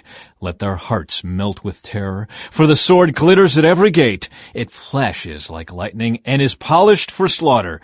O sword, slash to the right, then slash to the left. Wherever you will, wherever you want, I too will clap my hands, and I will satisfy my fury. I, the Lord, have spoken. Omens for Babylon's king. Then this message came to me from the Lord: Son of man, make a map and trace 2 routes on it for the sword of Babylon's king to follow. Put a signpost on the road that comes out of Babylon where the road forks into 2, one road going to Ammon and its capital Rabbah, and the other to Judah and fortified Jerusalem. The king of Babylon now stands at the fork, uncertain whether to attack Jerusalem or Rabbah. He calls his magicians to look for omens. They cast lots by shaking arrows from the quiver. They inspect the livers of animal sacrifices. The omen in his right hand says, Jerusalem. With battering rams his soldiers will go against the gates, shouting for the kill. They will put up siege towers and build ramps against the walls. The people of Jerusalem will think it is a false omen because of their treaty with the Babylonians. But the king of Babylon will remind the people of their rebellion. Then he will attack and capture them. Therefore, this is what the sovereign Lord says: again and again you remind me of your sin and your guilt. You don't even try to hide it. In everything you do, your sins are obvious for all to see. So now the time of your punishment has come. O you corrupt and wicked prince of Israel, your final day of reckoning is here. This is what the sovereign Lord says: take off your jeweled crown, for the old order changes. Now the lowly will be exalted, and the mighty will be brought down. Destruction, destruction! I will surely destroy the kingdom, and it will not be restored until the one appears who has the right to judge it. Then I will hand it over to him. A message for the Ammonites. And now, son of man, prophesy concerning the Ammonites and their mockery. Give them this message from the sovereign Lord: a sword is drawn for your slaughter. It is polished to destroy, flashing like lightning. Your prophets have given false visions, and your fortune-tellers have told lies. The sword will fall on the necks of the wicked, for whom the day of final reckoning has come. Now return the sword to its sheath, for in your own country, the land of your birth, I will pass judgment upon you. I will pour out my fury on you and blow on you with the fire of my anger. I will hand you over to cruel men who are skilled in destruction. You will be fuel for the fire, and your blood will be spilled in your own land. You will be utterly wiped out, your memory lost to history, for I, the Lord, have spoken. Chapter 22. The Sins of Jerusalem. Now this message came to me from the Lord. Son of man, are you ready to judge Jerusalem? Are you ready to judge this city of murderers? Publicly denounce her detestable sins and give her this message from the sovereign Lord. O city of murderers, doomed and damned, city of idols, filthy and foul, you are guilty because of the blood you have shed. You are defiled because of the idols you have made. Your day of destruction has come. You have reached the end of your years. I will make you an object of mockery throughout the world. O infamous city filled with confusion, you will be mocked by people far and near. Every leader in Israel who lives within your walls is bent on murder. Fathers and mothers are treated with contempt. Foreigners are forced to pay for protection. Orphans and widows are wronged and oppressed among you. You despise my holy things and violate my Sabbath days of rest. People accuse others falsely and send them to their death. You are filled with idol worshippers and people who do obscene things. Men sleep with their fathers' wives and have intercourse with women who are menstruating. Within your walls live men who commit adultery with their neighbors' wives, who defile their daughters-in-law, or who rape their own sisters. There are hired murderers, lone racketeers, and extortioners everywhere. They never even think of me and my commands, says the sovereign Lord. But now I clap my hands in indignation over your dishonest gain and bloodshed. How strong and courageous will you be in my day of reckoning? I, the Lord, have spoken, and I will do what I said. I will scatter you among the nations and purge you of your wickedness. And when I have been dishonored among the nations because of you, you will know that I am the Lord. The Lord's refining furnace. Then this message came to me from the Lord. Son of man, the people of Israel are the worthless slag that remains after silver is smelted. They are the dross that is left over, a useless mixture of copper, tin, iron, and lead. So tell them, this is what the sovereign Lord says. Because you are all worthless slag, I will bring you to my crucible in Jerusalem. Just as copper, iron, lead, and tin are melted down in a furnace, I will melt you down in the heat of my fury. I will gather you together and blow the fire of my anger upon you, and you will melt like silver in fierce heat. Then you will know that I, the Lord, have poured out my fury on you. The sins of Israel's leaders. Again a message came to me from the Lord. Son of man, give the people of Israel this message. In the day of my indignation you will be like a polluted land, a land without rain. Your princes plot conspiracies just as lions stalk their prey. They devour innocent people, seizing treasures and extorting wealth. They make many widows in the land. Your priests have violated my instructions and defiled my holy things. They make no distinction between what is holy and what is not. And they do not teach my people the difference between what is ceremonially clean and unclean. They disregard my Sabbath days, so that I am dishonored among them. Your leaders are like wolves who tear apart their victims. They actually destroy people's lives for money. And your prophets cover up for them by announcing false visions and making lying predictions. They say, my message is from the sovereign Lord, when the Lord hasn't spoken a single word to them. Even common people oppress the poor, rob the needy, and deprive foreigners of justice. I looked for someone who might rebuild the wall of righteousness that guards the land. I searched for someone to stand in the gap in the wall so I wouldn't have to destroy the land, but I found no one. So now I will pour out my fury on them, consuming them with the fire of my anger. I will heap on their heads the full penalty for all their sins. I, the sovereign Lord, have spoken. Chapter 23. The adultery of two sisters. This message came to me from the Lord. Son of man, once there were two sisters who were daughters of the same mother. They became prostitutes in Egypt. Even as young girls, they allowed men to fondle their breasts. The older girl was named Oholah, and her sister was Oholibah. I married them, and they bore me sons and daughters. I am speaking of Samaria and Jerusalem, for Oholah is Samaria, and Oholibah is Jerusalem. Then Oholah lusted after other lovers instead of me, and she gave her love to the Assyrian officers. They were all attractive young men, captains and commanders dressed in handsome blue, charioteers driving their horses. And so she prostituted herself with the most desirable men of Assyria, worshipping their idols and defiling herself. For when she left Egypt, she did not leave her spirit of prostitution behind.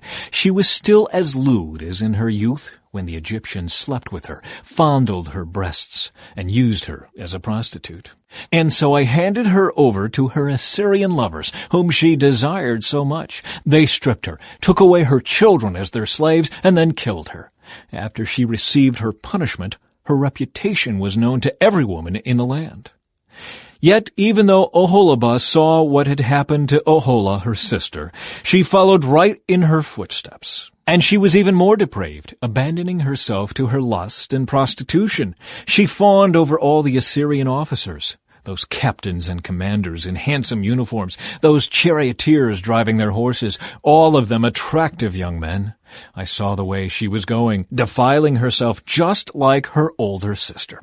Then she carried her prostitution even further. She fell in love with pictures that were painted on a wall, pictures of Babylonian military officers outfitted in striking red uniforms.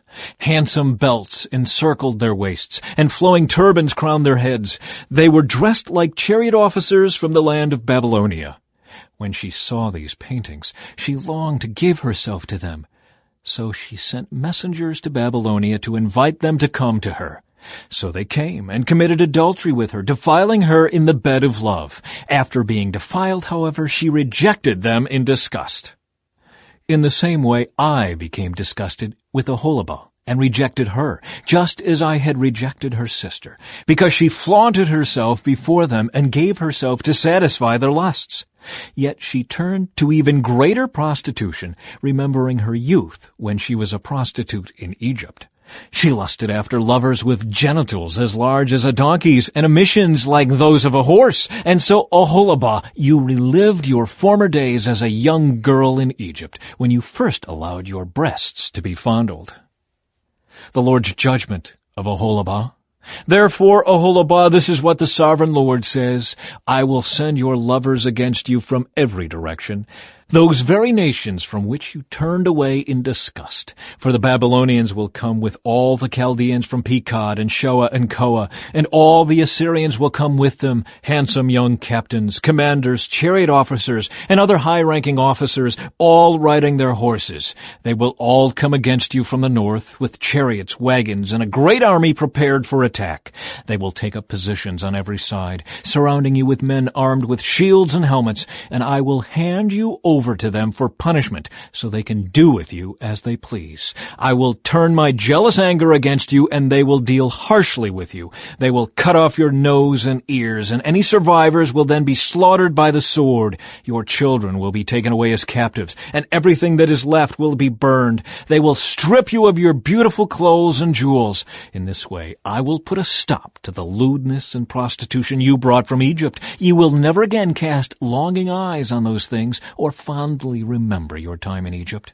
For this is what the sovereign Lord says: I will surely hand you over to your enemies, to those you loathe, those you rejected. They will treat you with hatred and rob you of all you own, leaving you stark naked. The shame of your prostitution will be exposed to all the world. You brought all this on yourself by prostituting yourself to other nations, defiling yourself with all their idols. Because you have followed in your sister's footsteps, I will force you to drink the same cup of terror she drank. Yes, this is what the sovereign Lord says: you will drink from your sister's cup of terror, a cup that is large and deep. It is filled to the brim with scorn and derision. Drunkenness and anguish will fill you, for your cup is filled to the brim with distress and desolation, the same cup your sister Samaria drank. You will drain that cup of terror to the very bottom. Then you will smash it to pieces and beat your breast in anguish. I, the sovereign Lord, have spoken. And because you have forgotten me and turned your back on me, this is what the sovereign Lord says: you must bear the consequences of all your lewdness and prostitution. The Lord's judgment on both sisters. The Lord said to me, Son of man, you must accuse Aholah and Aholibah of all their detestable sins. They have committed both adultery and murder. Adultery by worshiping idols, and murder by burning as sacrifices the children they bore to me. Furthermore, they have defiled my temple and violated my Sabbath day. On the very day that they sacrificed their children to their idols, they boldly came into my temple to worship. They came in and defiled my house. You sisters sent messengers to distant lands to get men. Then, when they arrived, you bathed yourselves, painted your eyelids, and put on your finest jewels for them. You sat with them on a beautifully embroidered couch and put my incense and my special oil on a table that was spread before you. From your room came the sound of many men carousing. They were lustful men and drunkards from the wilderness, who put bracelets on your wrists and beautiful crowns on your heads. Then I said, if they really want to have sex with old, worn-out prostitutes like these, let them. And that is what they did. They had sex with Aholah and Aholibah, these shameless prostitutes. But righteous people will judge these sister cities for what they really are, adulterers and murderers. Now this is what the Sovereign Lord says. Bring an army against them and hand them over to be terrorized and plundered. For their enemies will stone them and kill them with swords. They will butcher their sons and daughters and burn their homes. In this way, I will put an end to lewdness and idolatry in the land, and my judgment will be a warning to others not to follow their wicked example. You will be fully repaid for all your prostitution, your worship of idols. Yes, you will suffer the full penalty. Then you will know that I am the Sovereign Lord. Chapter 24. The Sign of the Cooking Pot. On January 15, during the 9th year of King Jehoiachin's captivity, this message came to me from the Lord. Son of man, write down today's date, because on this very day the king of Babylon is beginning his attack against Jerusalem. Then give these rebels an illustration with this message from the Sovereign Lord. Put a pot on the fire and pour in some water. Fill it with choice pieces of meat, the rump and the shoulder, and all the most tender cuts. Use only the best sheep from the flock, and heap fuel on the fire beneath the pot.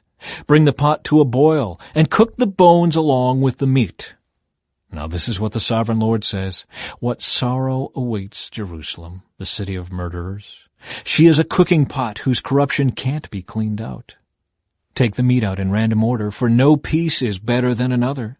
For the blood of her murderers is splashed on the rocks. It isn't even spilled on the ground where the dust could cover it. So I will splash her blood on a rock for all to see, an expression of my anger and vengeance against her. This is what the Sovereign Lord says. What sorrow awaits Jerusalem, the city of murderers. I myself will pile up the fuel beneath her. Yes, heap on the wood. Let the fire roar to make the pot boil. Cook the meat with many spices, and afterward burn the bones. Now set the empty pot on the coals. Heat it red hot. Burn away the filth and corruption. But it's hopeless. The corruption can't be cleaned out. So throw it into the fire. Your impurity is your lewdness and the corruption of your idolatry. I tried to cleanse you, but you refused. So now you will remain in your filth until my fury against you has been satisfied. I, the Lord, have spoken. The time has come, and I won't hold back. I will not change my mind, and I will have no pity on you. You will be judged on the basis of all your wicked actions, says the Sovereign Lord. The death of Ezekiel's wife. Then this message came to me from the Lord. Son of man, with one blow I will take away your dearest treasure. Yet you must not show any sorrow at her death. Do not weep. Let there be no tears. Groan silently, but let there be no wailing at her grave. Do not uncover your head or take off your sandals. Do not perform the usual rituals of mourning or accept any food brought to you by consoling friends. So I proclaimed this to the people the next morning, and in the evening my wife died. The next morning I did everything I had been told to do. Then the people asked, "What does all this mean? What are you trying to tell us?" So I said to them, "A message came to me from the Lord, and I was told to give this message to the people of Israel. This is what the Sovereign Lord says. I will defile my temple, the source of your security and pride, the place your heart delights in. Your sons and daughters, whom you left behind in Judea, will be slaughtered by the sword. Then you will do as Ezekiel has done. You will not mourn in public or console yourselves by eating the food brought by friends. Your heads will remain covered, and your sandals will not be taken off. You will not mourn or weep, but you will waste away because of your sins. You will mourn privately for all the evil you have done. Ezekiel is an example for you. You will do just as he has done, and when that time comes, you will know that I am the Lord. Then the Lord said to me, Son of man, on the day I take away their stronghold, their joy and glory, their heart's desire, their dearest treasure, I will also take away their sons and daughters. And on that day a survivor from Jerusalem will come to you in Babylon and tell you what has happened. And when he arrives, your voice will suddenly return so you can talk to him. And you will be a symbol for these people. Then they will know that I am the Lord. Chapter 25. A message for Ammon. Then this message came to me from the Lord, Son of man, turn and face the land of Ammon, and prophesy against its people. Give the Ammonites this message from the sovereign Lord. Hear the word of the sovereign Lord. Because you cheered when my temple was defiled, mocked Israel in her desolation, and laughed at Judah as she went away into exile, I will allow nomads from the eastern deserts to overrun your country. They will set up their camps among you and pitch their tents on your land. They will harvest all your fruit and drink the milk from your livestock. And I will turn the city of Rabbah into a pasture for camels, and all the land of the Ammonites into a resting place for sheep and goats. Then you will know that I am the Lord. This is what the sovereign Lord says. Because you clapped and danced and cheered with glee at the destruction of my people, I will raise my fist of judgment against you. I will give you as plunder to many nations. I will cut you off from being a nation and destroy you completely. Then you will know that I am the Lord. A message for Moab. This is what the sovereign Lord says. Because the people of Moab have said that Judah is just like all the other nations, I will open up their eastern flank and wipe out their glorious frontier towns, Beth-Jeshemoth, Baal-Meon, and Kiriathaim. And I will hand Moab over to nomads from the eastern deserts, just as I handed over Ammon. Yes, the Ammonites will no longer be counted among the nations. In the same way, I will bring my judgment down on the Moabites. Then they will know that I am the Lord. A message for Edom. This is what the sovereign Lord says. The people of Edom have sinned greatly by avenging themselves against the people of Judah. Therefore, says the sovereign Lord, I will raise my fist of judgment against Edom. I will wipe out its people and animals with the sword. I will make a wasteland of everything from Teman to Dedan. I will accomplish this by the hand of my people of Israel. They will carry out my vengeance with anger, and Edom will know that this vengeance is from me. I, the sovereign Lord, have spoken. A message for Philistia. This is what the sovereign Lord says. The people of Philistia have acted against Judah out of bitter revenge and long-standing contempt. Therefore, this is what the sovereign Lord says. I will raise my fist of judgment against the land of the Philistines. I will wipe out the Kerethites and utterly destroy the people who live by the sea. I will execute terrible vengeance against them to punish them for what they have done. And when I have inflicted my revenge, they will know that I am the Lord. Chapter 26. A message for Tyre. On February 3, during the 12th year of King Jehoiachin's captivity, this message came to me from the Lord. Son of man, Tyre has rejoiced over the fall of Jerusalem, saying, Ha! She who was the gateway to the rich trade routes to the east has been broken, and I am the heir. Because she has been made desolate, I will become wealthy. Therefore, this is what the sovereign Lord says. I am your enemy, O Tyre, and I will bring many nations against you, like the waves of the sea crashing against your shoreline. They will destroy the walls of Tyre and tear down its towers. I will scrape away its soil and make it a bare rock. It will be just a rock in the sea, a place for fishermen to spread their nets. For I have spoken, says the sovereign Lord. Tyre will become the prey of many nations, and its mainland villages will be destroyed by the sword. Then they will know that I am the Lord. This is what the sovereign Lord says. From the north I will bring King Nebuchadnezzar of Babylon against Tyre. He is King of kings and brings his horses, chariots, charioteers, and great army. First, he will destroy your mainland villages. Then he will attack you by building a siege wall, constructing a ramp, and raising a roof of shields against you. He will pound your walls with battering rams and demolish your towers with sledgehammers. The hooves of his horses will choke the city with dust, and the noise of the charioteers and chariot wheels will shake your walls as they storm through your broken gates. His horsemen will trample through every street in the city. They will butcher your people, and your strong pillars will topple. They will plunder all your riches and merchandise and break down your walls. They will destroy your lovely homes and dump your stones and timbers and even your dust into the sea. I will stop the music of your songs. No more will the sound of harps be heard among your people. I will make your island a bare rock, a place for fishermen to spread their nets. You will never be rebuilt, for I, the Lord, have spoken. Yes, the sovereign Lord has spoken. The effect of Tyre's destruction. This is what the sovereign Lord says to Tyre. The whole coastline will tremble at the sound of your fall, as the screams of the wounded echo in the continuing slaughter. All the seaport rulers will step down from their thrones and take off their royal robes and beautiful clothing. They will sit on the ground trembling with horror at your destruction. Then they will wail for you, singing this funeral song. O famous island city, once ruler of the sea, how you have been destroyed! Your people with their naval power once spread fear around the world. Now the coastlands tremble at your fall. The islands are dismayed as you disappear. This is what the sovereign Lord says. I will make Tyre an uninhabited ruin, like many others. I will bury you beneath the terrible waves of enemy attack. Great seas will swallow you. I will send you to the pit to join those who descended there long ago. Your city will lie in ruins, buried beneath the earth, like those in the pit who have entered the world of the dead. You will have no place of respect here in the land of the living. I will bring you to a terrible end, and you will exist no more. You will be looked for, but you will never again be found. I, the sovereign Lord, have spoken. Chapter 27. The End of Tyre's Glory. Then this message came to me from the Lord. Son of man, sing a funeral song for Tyre, that mighty gateway to the sea, the trading center of the world. Give Tyre this message from the sovereign Lord.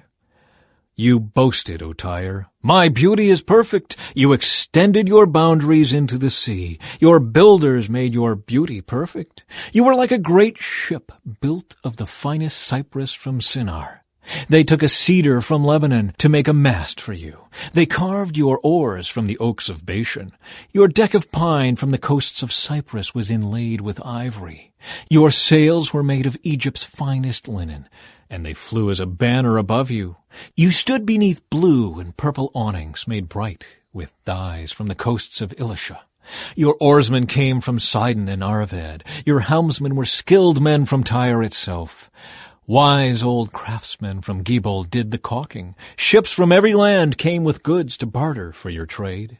Men from distant Persia, Lydia, and Libya served in your great army. They hung their shields and helmets on your walls, giving you great honor. Men from Arvad and Helek stood on your walls. Your towers were manned by men from Gamad.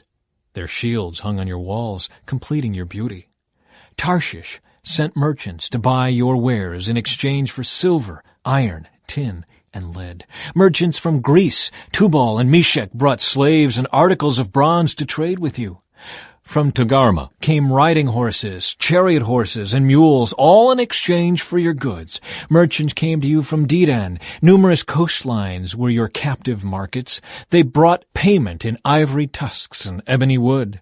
Syria sent merchants to buy your rich variety of goods. They traded turquoise, purple dyes, embroidery, fine linen, and jewelry of coral and rubies.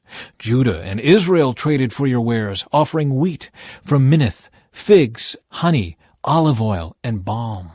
Damascus sent merchants to buy your rich variety of goods, bringing wine from Helbon and white wool from Zahar. Greeks from Uzal came to trade for your merchandise. Wrought iron, cassia, and fragrant calamus were bartered for your wares.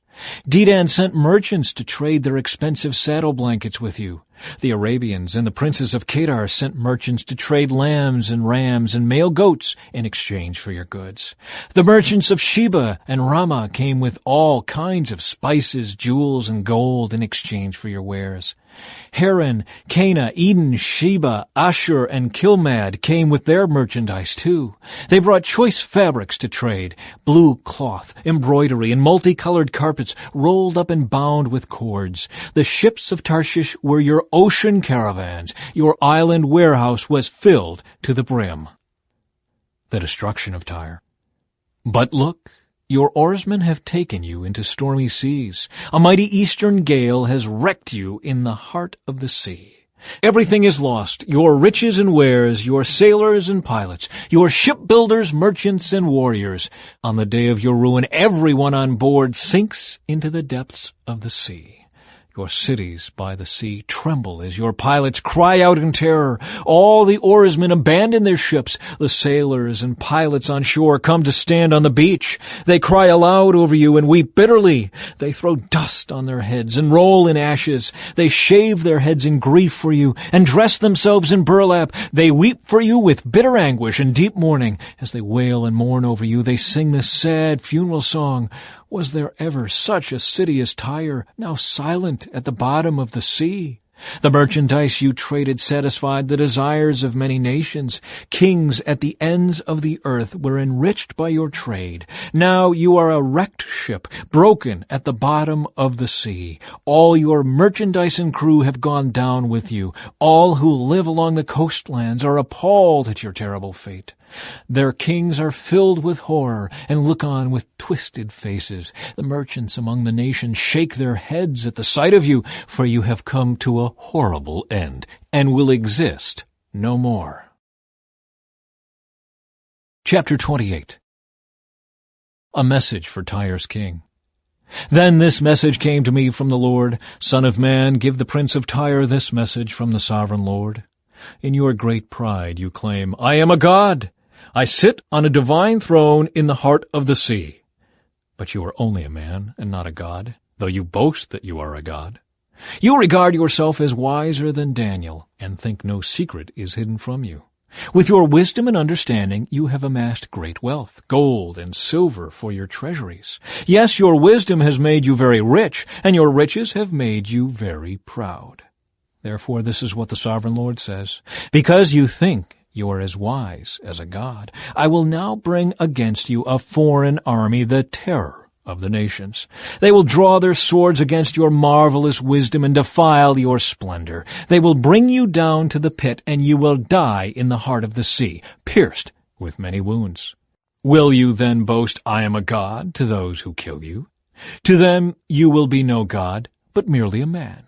You will die like an outcast at the hands of foreigners. I, the sovereign Lord, have spoken. Then this further message came to me from the Lord. Son of man, sing this funeral song for the king of Tyre. Give him this message from the sovereign Lord. You were the model of perfection, full of wisdom and exquisite in beauty. You were in Eden, the garden of God. Your clothing was adorned with every precious stone.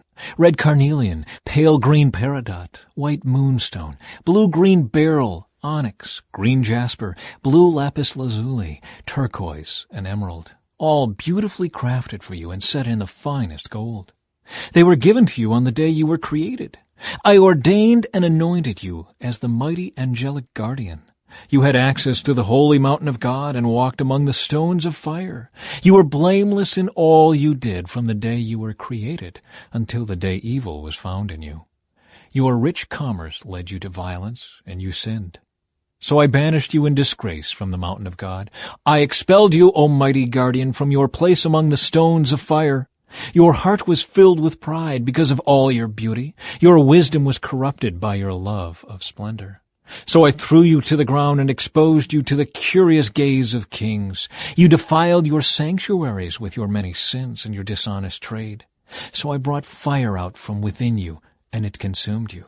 I reduced you to ashes on the ground in the sight of all who were watching. All who knew you are appalled at your fate. You have come to a terrible end, and you will exist no more. A message for Sidon. Then another message came to me from the Lord. Son of man, turn and face the city of Sidon and prophesy against it. Give the people of Sidon this message from the sovereign Lord. I am your enemy, O Sidon, and I will reveal my glory by what I do to you. When I bring judgment against you and reveal my holiness among you, everyone watching will know that I am the Lord. I will send a plague against you, and blood will be spilled in your streets.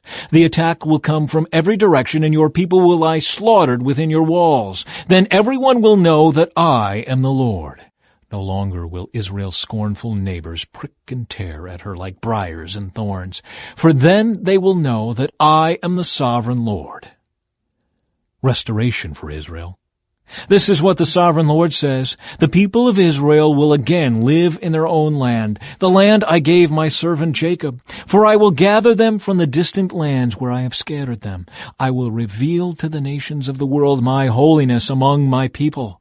They will live safely in Israel and build homes and plant vineyards. And when I punish the neighboring nations that treated them with contempt, they will know that I am the Lord their God. Chapter 29. A message for Egypt. On January 7, during the 10th year of King Jehoiachin's captivity, this message came to me from the Lord. Son of man, turn and face Egypt, and prophesy against Pharaoh the king and all the people of Egypt. Give them this message from the sovereign Lord. I am your enemy, O Pharaoh, king of Egypt, you great monster, lurking in the streams of the Nile. For you have said, the Nile River is mine, I made it for myself. I will put hooks in your jaws and drag you out on the land with fish sticking to your scales. I will leave you and all your fish stranded in the wilderness to die. You will lie unburied on the open ground, for I have given you as food to the wild animals and birds. All the people of Egypt will know that I am the Lord. For to Israel you were just a staff made of reeds. When Israel leaned on you, you splintered and broke, and stabbed her in the armpit. When she put her weight on you, you gave way, and her back was thrown out of joint. Therefore this is what the sovereign Lord says, I will bring an army against you, O Egypt, and destroy both people and animals. The land of Egypt will become a desolate wasteland, and the Egyptians will know that I am the Lord. Because you said, the Nile River is mine, I made it. I am now the enemy of both you and your river. I will make the land of Egypt a totally desolate wasteland, from Migdol to Aswan, as far south as the border of Ethiopia. For 40 years not a soul will pass that way, neither people nor animals. It will be completely uninhabited. I will make Egypt desolate, and it will be surrounded by other desolate nations. Its cities will be empty and desolate for 40 years, surrounded by other ruined cities. I will scatter the Egyptians to distant lands. But this is what the sovereign Lord also says. At the end of the 40 years, I will bring the Egyptians home again from the nations to which they have been scattered. I will restore the prosperity of Egypt and bring its people back to the land of Pathros in southern Egypt, from which they came. But Egypt will remain an unimportant minor kingdom. It will be the lowliest of all the nations, never again great enough to rise above its neighbors. Then Israel will no longer be tempted to trust in Egypt for help. Egypt's shattered condition will remind Israel of how sinful she was to trust Egypt in earlier days. Then Israel will know that I am the sovereign Lord. Nebuchadnezzar to conquer Egypt. On April 26, the first day of the new year, during the 27th year of King Jehoiachin's captivity, this message came to me from the Lord.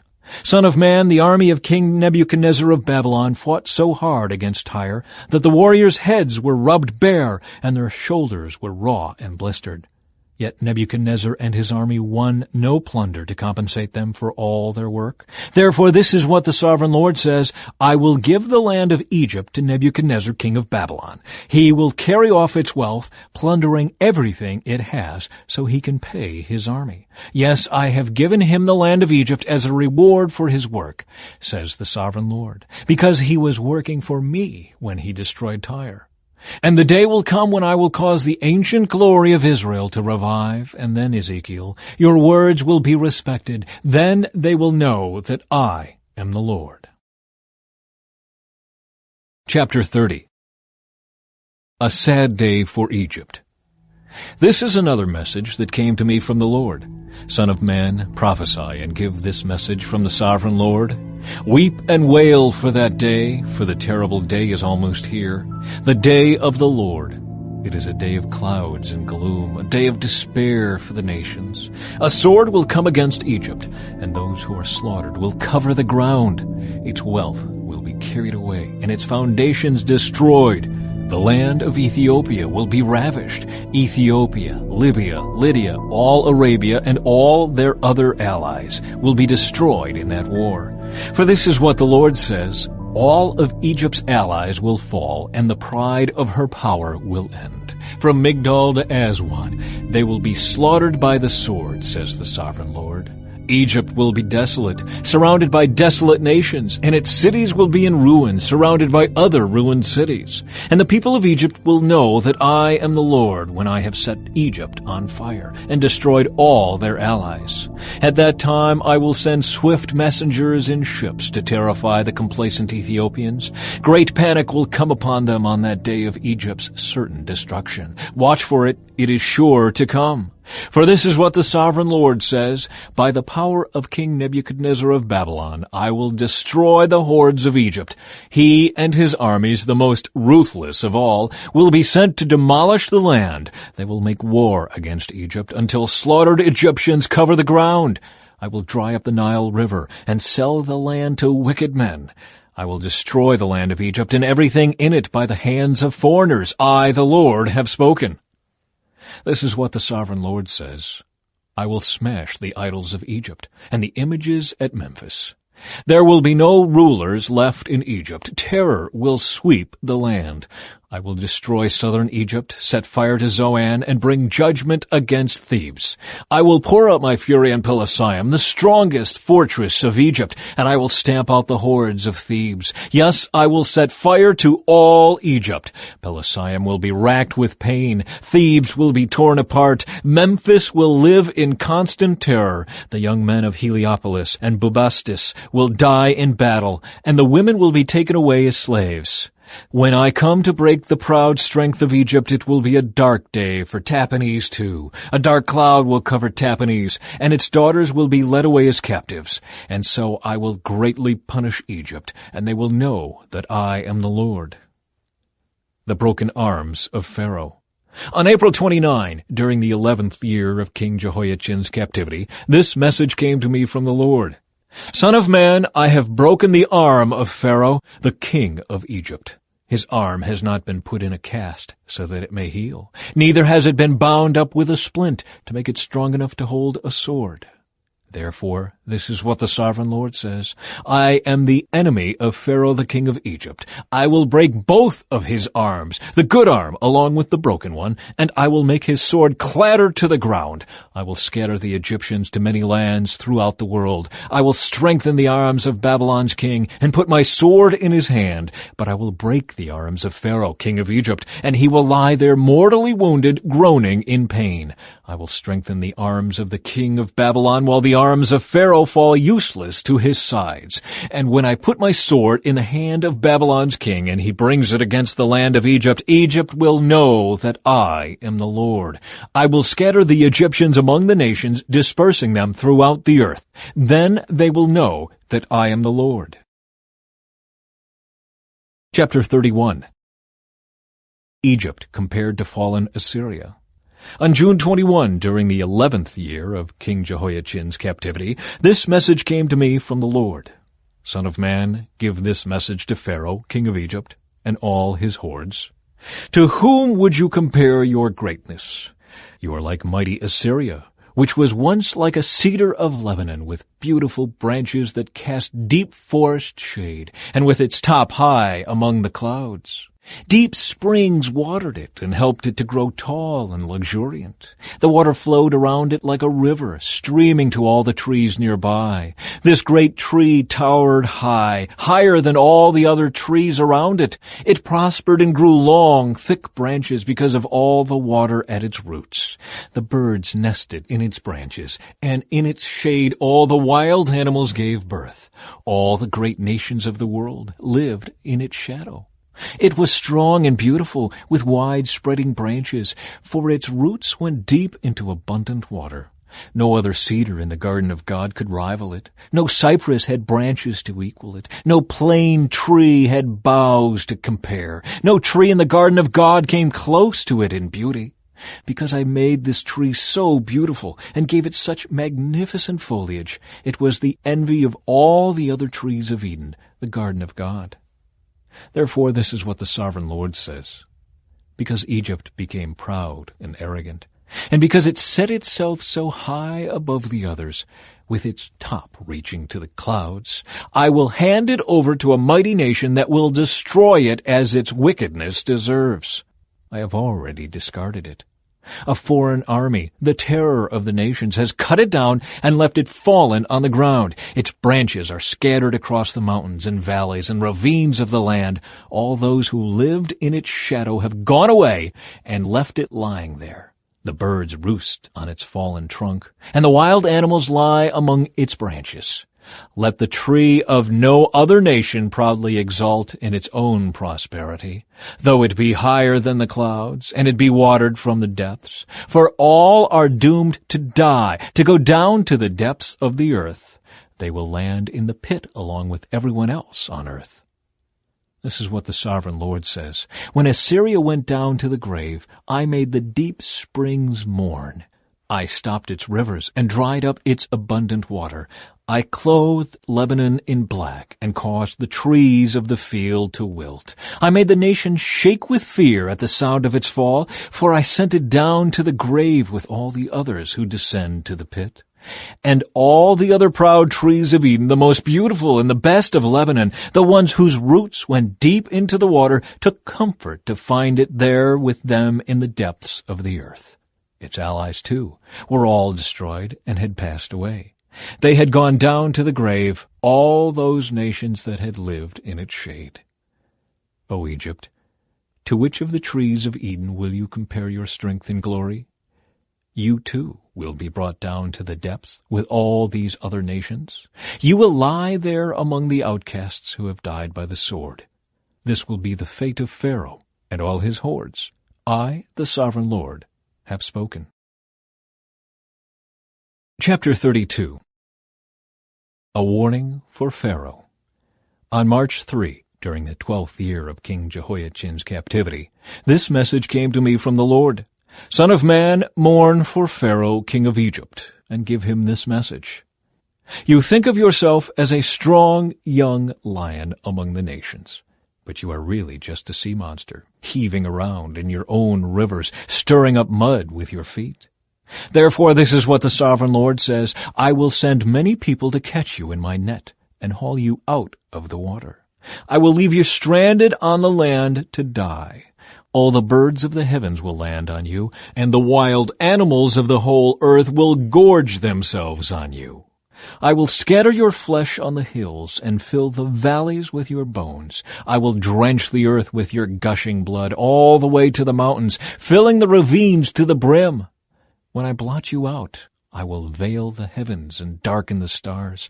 I will cover the sun with a cloud, and the moon will not give you its light. I will darken the bright stars overhead and cover your land in darkness. I, the Sovereign Lord, have spoken. I will disturb many hearts when I bring news of your downfall to distant nations you have never seen. Yes, I will shock many lands, and their kings will be terrified at your fate. They will shudder in fear for their lives as I brandish my sword before them on the day of your fall. For this is what the Sovereign Lord says. The sword of the king of Babylon will come against you. I will destroy your hordes with the swords of mighty warriors, the terror of the nations. They will shatter the pride of Egypt, and all its hordes will be destroyed. I will destroy all your flocks and herds that graze beside the streams. Never again will people or animals muddy those waters with their feet. Then I will let the waters of Egypt become calm again, and they will flow as smoothly as olive oil, says the Sovereign Lord. And when I destroy Egypt and strip you of everything you own and strike down all your people, then you will know that I am the Lord. Yes, this is the funeral song they will sing for Egypt. Let all the nations mourn. Let them mourn for Egypt and its hordes. I, the Sovereign Lord, have spoken. Egypt falls into the pit.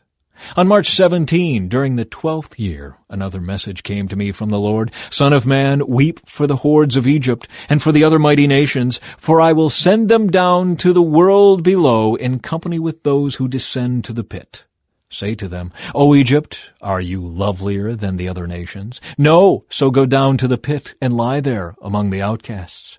The Egyptians will fall with the many who have died by the sword, for the sword is drawn against them. Egypt and its hordes will be dragged away to their judgment. Down in the grave, mighty leaders will mockingly welcome Egypt and its allies, saying, They have come down, they lie among the outcasts, hordes slaughtered by the sword. Assyria lies there, surrounded by the graves of its army, those who were slaughtered by the sword. Their graves are in the depths of the pit, and they are surrounded by their allies. They struck terror in the hearts of people everywhere, but now they have been slaughtered by the sword. Elam lies there surrounded by the graves of all its hordes, those who were slaughtered by the sword. They struck terror in the hearts of people everywhere, but now they have descended as outcasts to the world below. Now they lie in the pit and share the shame of those who have gone before them. They have a resting place among the slaughtered, surrounded by the graves of all their hordes. Yes, they terrorized the nations while they lived, but now they lie in shame with others in the pit, all of them outcasts, slaughtered by the sword. Meshach and Tubal are there, surrounded by the graves of all their hordes. They once struck terror in the hearts of people everywhere, but now they are outcasts, all slaughtered by the sword. They are not buried in honor like their fallen heroes, who went down to the grave with their weapons, their shields covering their bodies, and their swords beneath their heads. Their guilt rests upon them because they brought terror to everyone while they were still alive.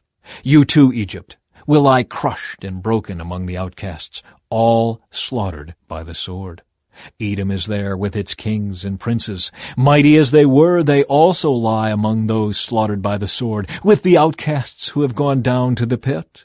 All the princes of the north and the Sidonians are there, with others who have died. Once a terror, they have been put to shame. They lie there as outcasts with others who were slaughtered by the sword. They share the shame of all who have descended to the pit. When Pharaoh and his entire army arrive, he will take comfort that he is not alone in having his hordes killed, says the sovereign Lord. Although I have caused his terror to fall upon all the living, Pharaoh and his hordes will lie there among the outcasts who were slaughtered by the sword. I, the sovereign Lord, have spoken. Chapter 33. Ezekiel as Israel's watchman. Once again a message came to me from the Lord. Son of man, give your people this message. When I bring an army against a country, the people of that land choose one of their own to be a watchman. When the watchman sees the enemy coming, he sounds the alarm to warn the people. Then if those who hear the alarm refuse to take action, it is their own fault if they die. They heard the alarm but ignored it, so the responsibility is theirs. If they had listened to the warning, they could have saved their lives. But if the watchman sees the enemy coming and doesn't sound the alarm to warn the people, he is responsible for their captivity. They will die in their sins, but I will hold the watchman responsible for their deaths. Now, Son of man, I am making you a watchman for the people of Israel. Therefore listen to what I say and warn them for me. If I announce that some wicked people are sure to die, and you fail to tell them to change their ways, then they will die in their sins, and I will hold you responsible for their deaths. But if you warn them to repent and they don't repent, they will die in their sins, but you will have saved yourself. The watchman's message. Son of man, give the people of Israel this message. You are saying, our sins are heavy upon us. We are wasting away. How can we survive? As surely as I live, says the sovereign Lord, I take no pleasure in the death of wicked people. I only want them to turn from their wicked ways so they can live. Turn from your wickedness, O people of Israel. Why should you die? Son of man, give your people this message. The righteous behavior of righteous people will not save them if they turn to sin, nor will the wicked behavior of wicked people destroy them if they repent and turn from their sins. When I tell righteous people that they will live, but then they sin, expecting their past righteousness to save them, then none of their righteous acts will be remembered. I will destroy them for their sins. And suppose I tell some wicked people that they will surely die, but then they turn from their sins and do what is just and right. For instance, they might give back a debtor's security, return what they have stolen, and obey my life-giving laws, no longer doing what is evil. If they do this, then they will surely live and not die. None of their past sins will be brought up again, for they have done what is just and right, and they will surely live. Your people are saying, the Lord isn't doing what's right, but it is they who are not doing what's right. For again I say, when righteous people turn away from their righteous behavior and turn to evil, they will die. But if wicked people turn from their wickedness and do what is just and right, they will live. O people of Israel, you are saying, the Lord isn't doing what's right, but I judge each of you according to your deeds. Explanation of Jerusalem's fall. On January 8, during the 12th year of our captivity, a survivor from Jerusalem came to me and said, the city has fallen. The previous evening the Lord had taken hold of me and given me back my voice, so I was able to speak when this man arrived the next morning. Then this message came to me from the Lord, Son of man, the scattered remnants of Judah living among the ruined cities keep saying, Abraham was only one man, yet he gained possession of the entire land. We are many. Surely the land has been given to us as a possession. So tell these people, this is what the sovereign Lord says. You eat meat with blood in it. You worship idols, and you murder the innocent. Do you really think the land should be yours? Murderers, idolaters, adulterers, should the land belong to you? Say to them, this is what the sovereign Lord says. As surely as I live, those living in the ruins will die by the sword, and I will send wild animals to eat those living in the open fields. Those hiding in the forts and caves will die of disease. I will completely destroy the land and demolish her pride. Her arrogant power will come to an end. The mountains of Israel will be so desolate that no one will even travel through them. When I have completely destroyed the land because of their detestable sins, then they will know that I am the Lord. Son of man, your people talk about you in their houses and whisper about you at the doors. They say to each other, come on, let's go hear the prophet tell us what the Lord is saying. So my people come pretending to be sincere and sit before you. They listen to your words, but they have no intention of doing what you say. Their mouths are full of lustful words, and their hearts seek only after money. You are very entertaining to them, like someone who sings love songs with a beautiful voice or plays fine music on an instrument. They hear what you say, but they don't act on it. But when all these terrible things happen to them, as they certainly will, then they will know a prophet has been among them. Chapter 34. The Shepherds of Israel. Then this message came to me from the Lord. Son of man, prophesy against the shepherds, the leaders of Israel. Give them this message from the sovereign Lord. What sorrow awaits you shepherds who feed yourselves instead of your flocks? Shouldn't shepherds feed their sheep? You drink the milk, wear the wool, and butcher the best animals, but you let your flocks starve. You have not taken care of the weak, you have not tended the sick or bound up the injured. You have not gone looking for those who have wandered away and are lost. Instead, you have ruled them with harshness and cruelty. So my sheep have been scattered without a shepherd, and they are easy prey for any wild animal. They have wandered through all the mountains and all the hills across the face of the earth, yet no one has gone to search for them. Therefore, you shepherds, hear the word of the Lord. As surely as I live, says the sovereign Lord, you abandoned my flock and left them to be attacked by every wild animal. And though you were my shepherds, you didn't search for my sheep when they were lost. You took care of yourselves and left the sheep to starve. Therefore, you shepherds, hear the word of the Lord. This is what the sovereign Lord says. I now consider these shepherds my enemies, and I will hold them responsible for what has happened to my flock. I will take away their right to feed the flock, and I will stop them from feeding themselves. I will rescue my flock from their mouths. The sheep will no longer be their prey. The Good Shepherd. For this is what the sovereign Lord says. I myself will search and find my sheep. I will be like a shepherd looking for his scattered flock. I will find my sheep and rescue them from all the places where they were scattered on that dark and cloudy day. I will bring them back home to their own land of Israel from among the peoples and nations. I will feed them on the mountains of Israel and by the rivers and in all the places where people live. Yes, I will give them good pasture land on the high hills of Israel. There they will lie down in pleasant places and feed in the lush pastures of the hills. I myself will tend my sheep and give them a place to lie down in peace, says the sovereign Lord. I will search for my lost ones who strayed away, and I will bring them safely home again. I will bandage the injured and strengthen the weak, but I will destroy those who are fat and powerful. I will feed them, yes, feed them justice. And as for you, my flock, this is what the sovereign Lord says to his people. I will judge between one animal of the flock and another, separating the sheep from the goats.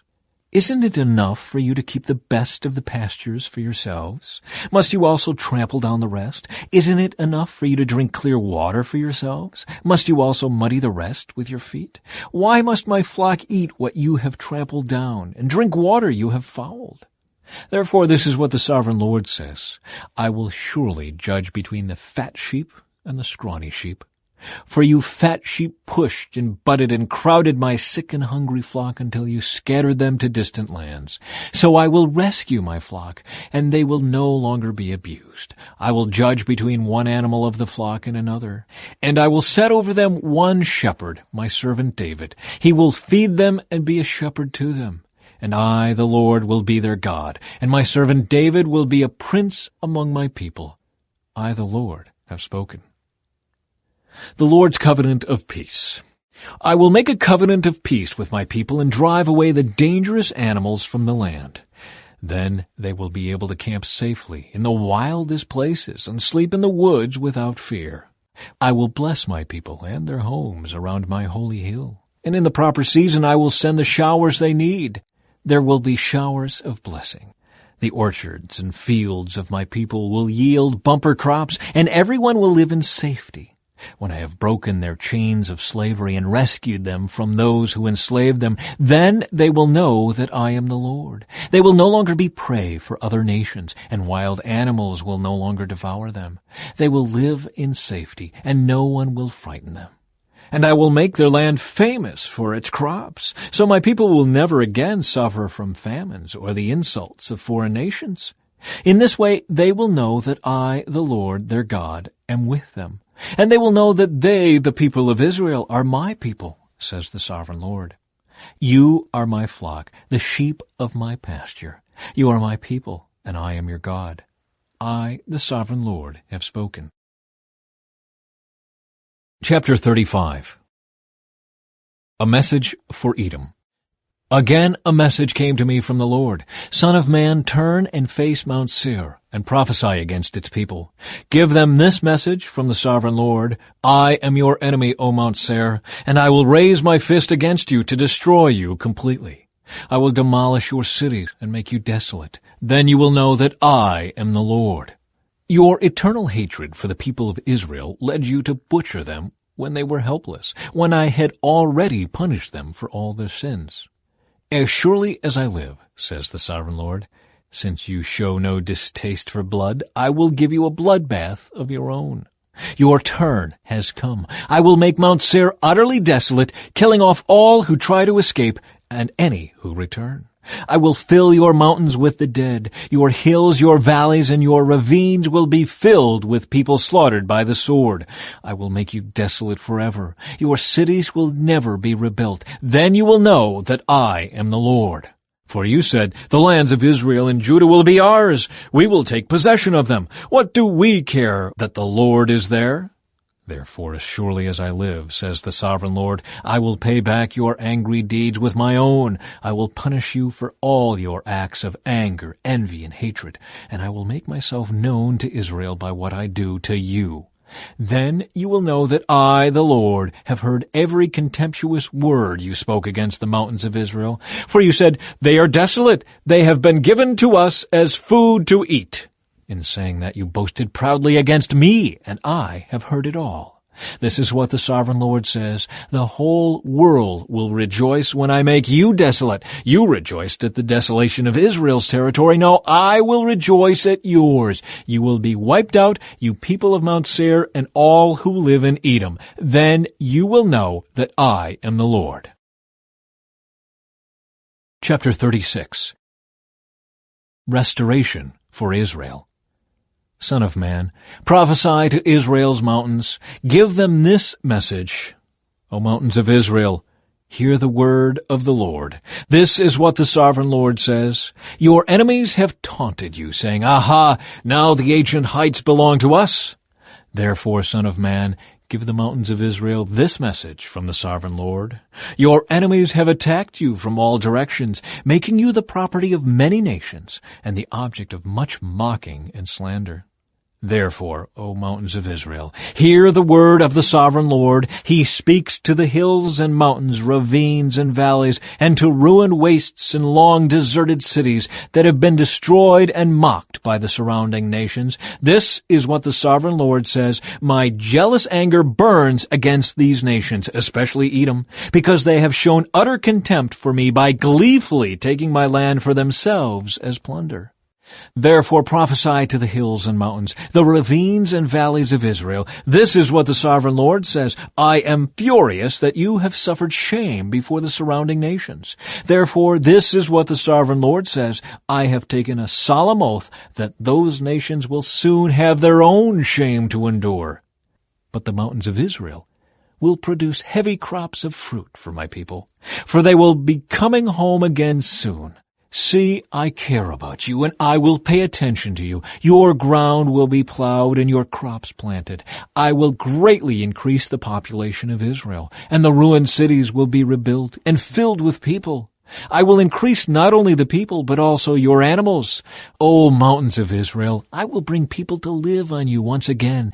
I will make you even more prosperous than you were before. Then you will know that I am the Lord. I will cause my people to walk on you once again, and you will be their territory. You will never again rob them of their children. This is what the Sovereign Lord says. The other nations taunt you, saying, Israel is a land that devours its own people and robs them of their children. But you will never again devour your people or rob them of their children, says the Sovereign Lord. I will not let you hear those other nations insult you, and you will no longer be mocked by them. You will not be a land that causes its nation to fall, says the Sovereign Lord.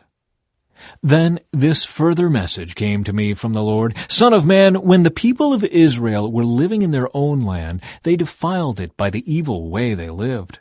To me their conduct was as unclean as a woman's menstrual cloth. They polluted the land with murder and the worship of idols. So I poured out my fury on them. I scattered them to many lands to punish them for the evil way they had lived.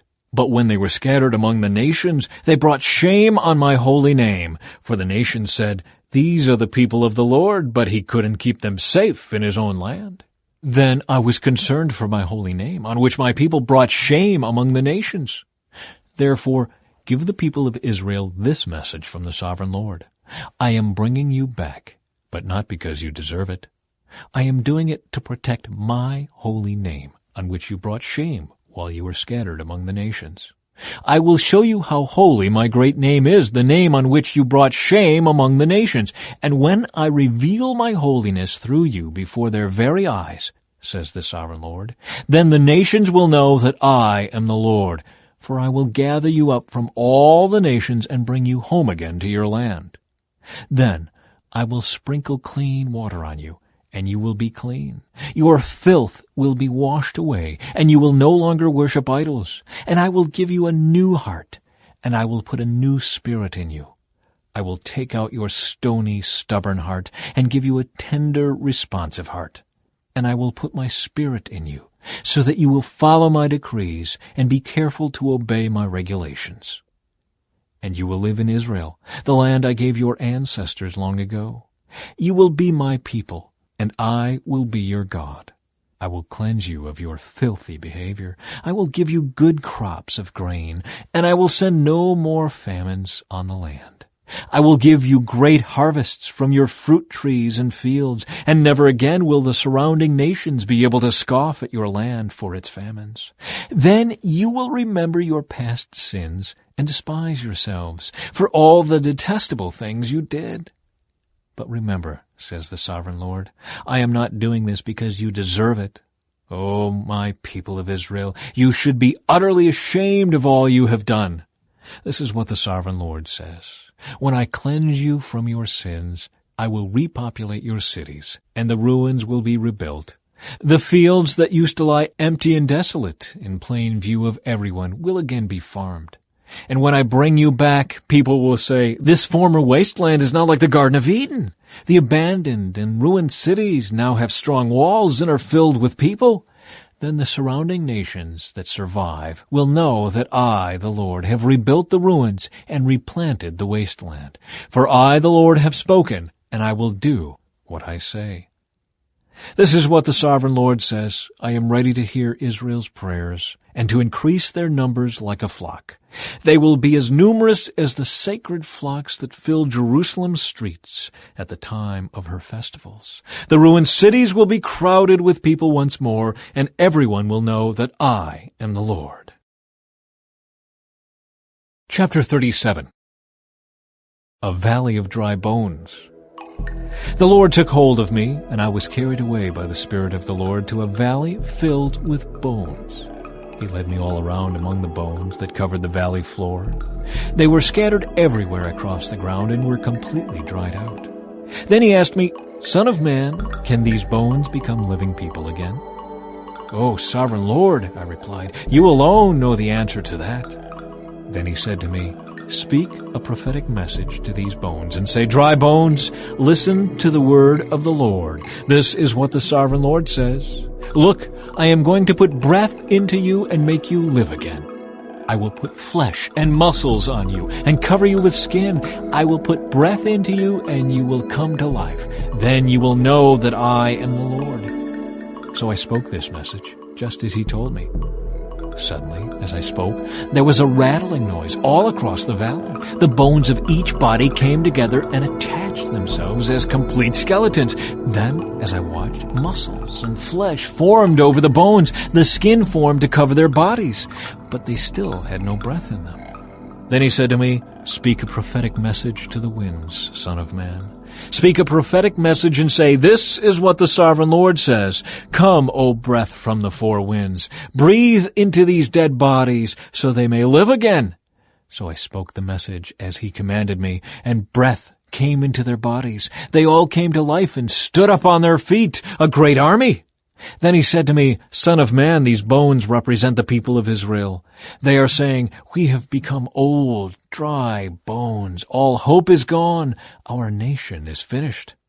Therefore prophesy to them and say, This is what the Sovereign Lord says. O my people, I will open your graves of exile and cause you to rise again. Then I will bring you back to the land of Israel. When this happens, O my people, you will know that I am the Lord. I will put my spirit in you, and you will live again and return home to your own land. Then you will know that I, the Lord, have spoken, and I have done what I said. Yes, the Lord has spoken. Reunion of Israel and Judah. Again a message came to me from the Lord. Son of man, take a piece of wood and carve on it these words. This represents Judah and its allied tribes. Then take another piece and carve these words on it. This represents Ephraim and the northern tribes of Israel. Now hold them together in your hand as if they were one piece of wood. When your people ask you what your actions mean, say to them, This is what the Sovereign Lord says. I will take Ephraim and the northern tribes and join them to Judah. I will make them one piece of wood in my hand. Then hold out the pieces of wood you have inscribed, so the people can see them, and give them this message from the Sovereign Lord. I will gather the people of Israel from among the nations. I will bring them home to their own land from the places where they have been scattered. I will unify them into one nation on the mountains of Israel. One king will rule them all. No longer will they be divided into two nations or into two kingdoms.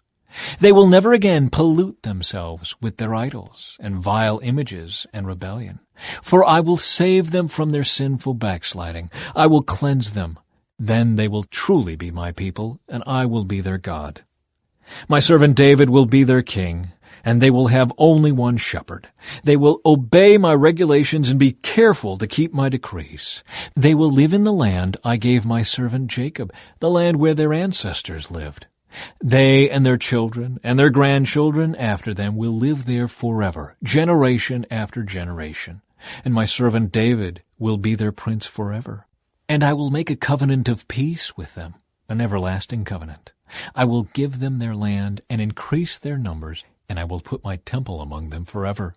I will make my home among them. I will be their God, and they will be my people. And when my temple is among them forever, the nations will know that I am the Lord who makes Israel holy. Chapter 38. A message for Gog. This is another message that came to me from the Lord. Son of man, turn and face Gog of the land of Magog, the prince who rules over the nations of Meshech and Tubal, and prophesy against him. Give him this message from the sovereign Lord. Gog, I am your enemy. I will turn you around and put hooks in your jaws to lead you out with your whole army, your horses and charioteers in full armor, and a great horde armed with shields and swords. Persia, Ethiopia, and Libya will join you too, with all their weapons. Gomer and all its armies will also join you, along with the armies of Beth Togarmah from the distant north, and many others. Get ready. Be prepared. Keep all the armies around you mobilized and take command of them. A long time from now, you will be called into action. In the distant future, you will swoop down on the land of Israel, which will be enjoying peace after recovering from war and after its people have returned from many lands to the mountains of Israel. You and all your allies, a vast and awesome army, will roll down on them like a storm and cover the land like a cloud. This is what the sovereign Lord says. At that time, evil thoughts will come to your mind, and you will devise a wicked scheme. You will say, Israel is an unprotected land filled with unwalled villages. I will march against her and destroy these people who live in such confidence. I will go to those formerly desolate cities that are now filled with people who have returned from exile in many nations. I will capture vast amounts of plunder, for the people are rich with livestock and other possessions now. They think the whole world revolves around them. But Sheba and Dedan and the merchants of Tarshish will ask, Do you really think the armies you have gathered can rob them of silver and gold? Do you think you can drive away their livestock and seize their goods and carry off plunder? Therefore, son of man, prophesy against Gog. Give him this message from the sovereign Lord. When my people are living in peace in their land, then you will rouse yourself. You will come from your homeland in the distant north with your vast cavalry and your mighty army, and you will attack my people Israel, covering their land like a cloud. At that time, in the distant future, I will bring you against my land as everyone watches, and my holiness will be displayed by what happens to you, Gog.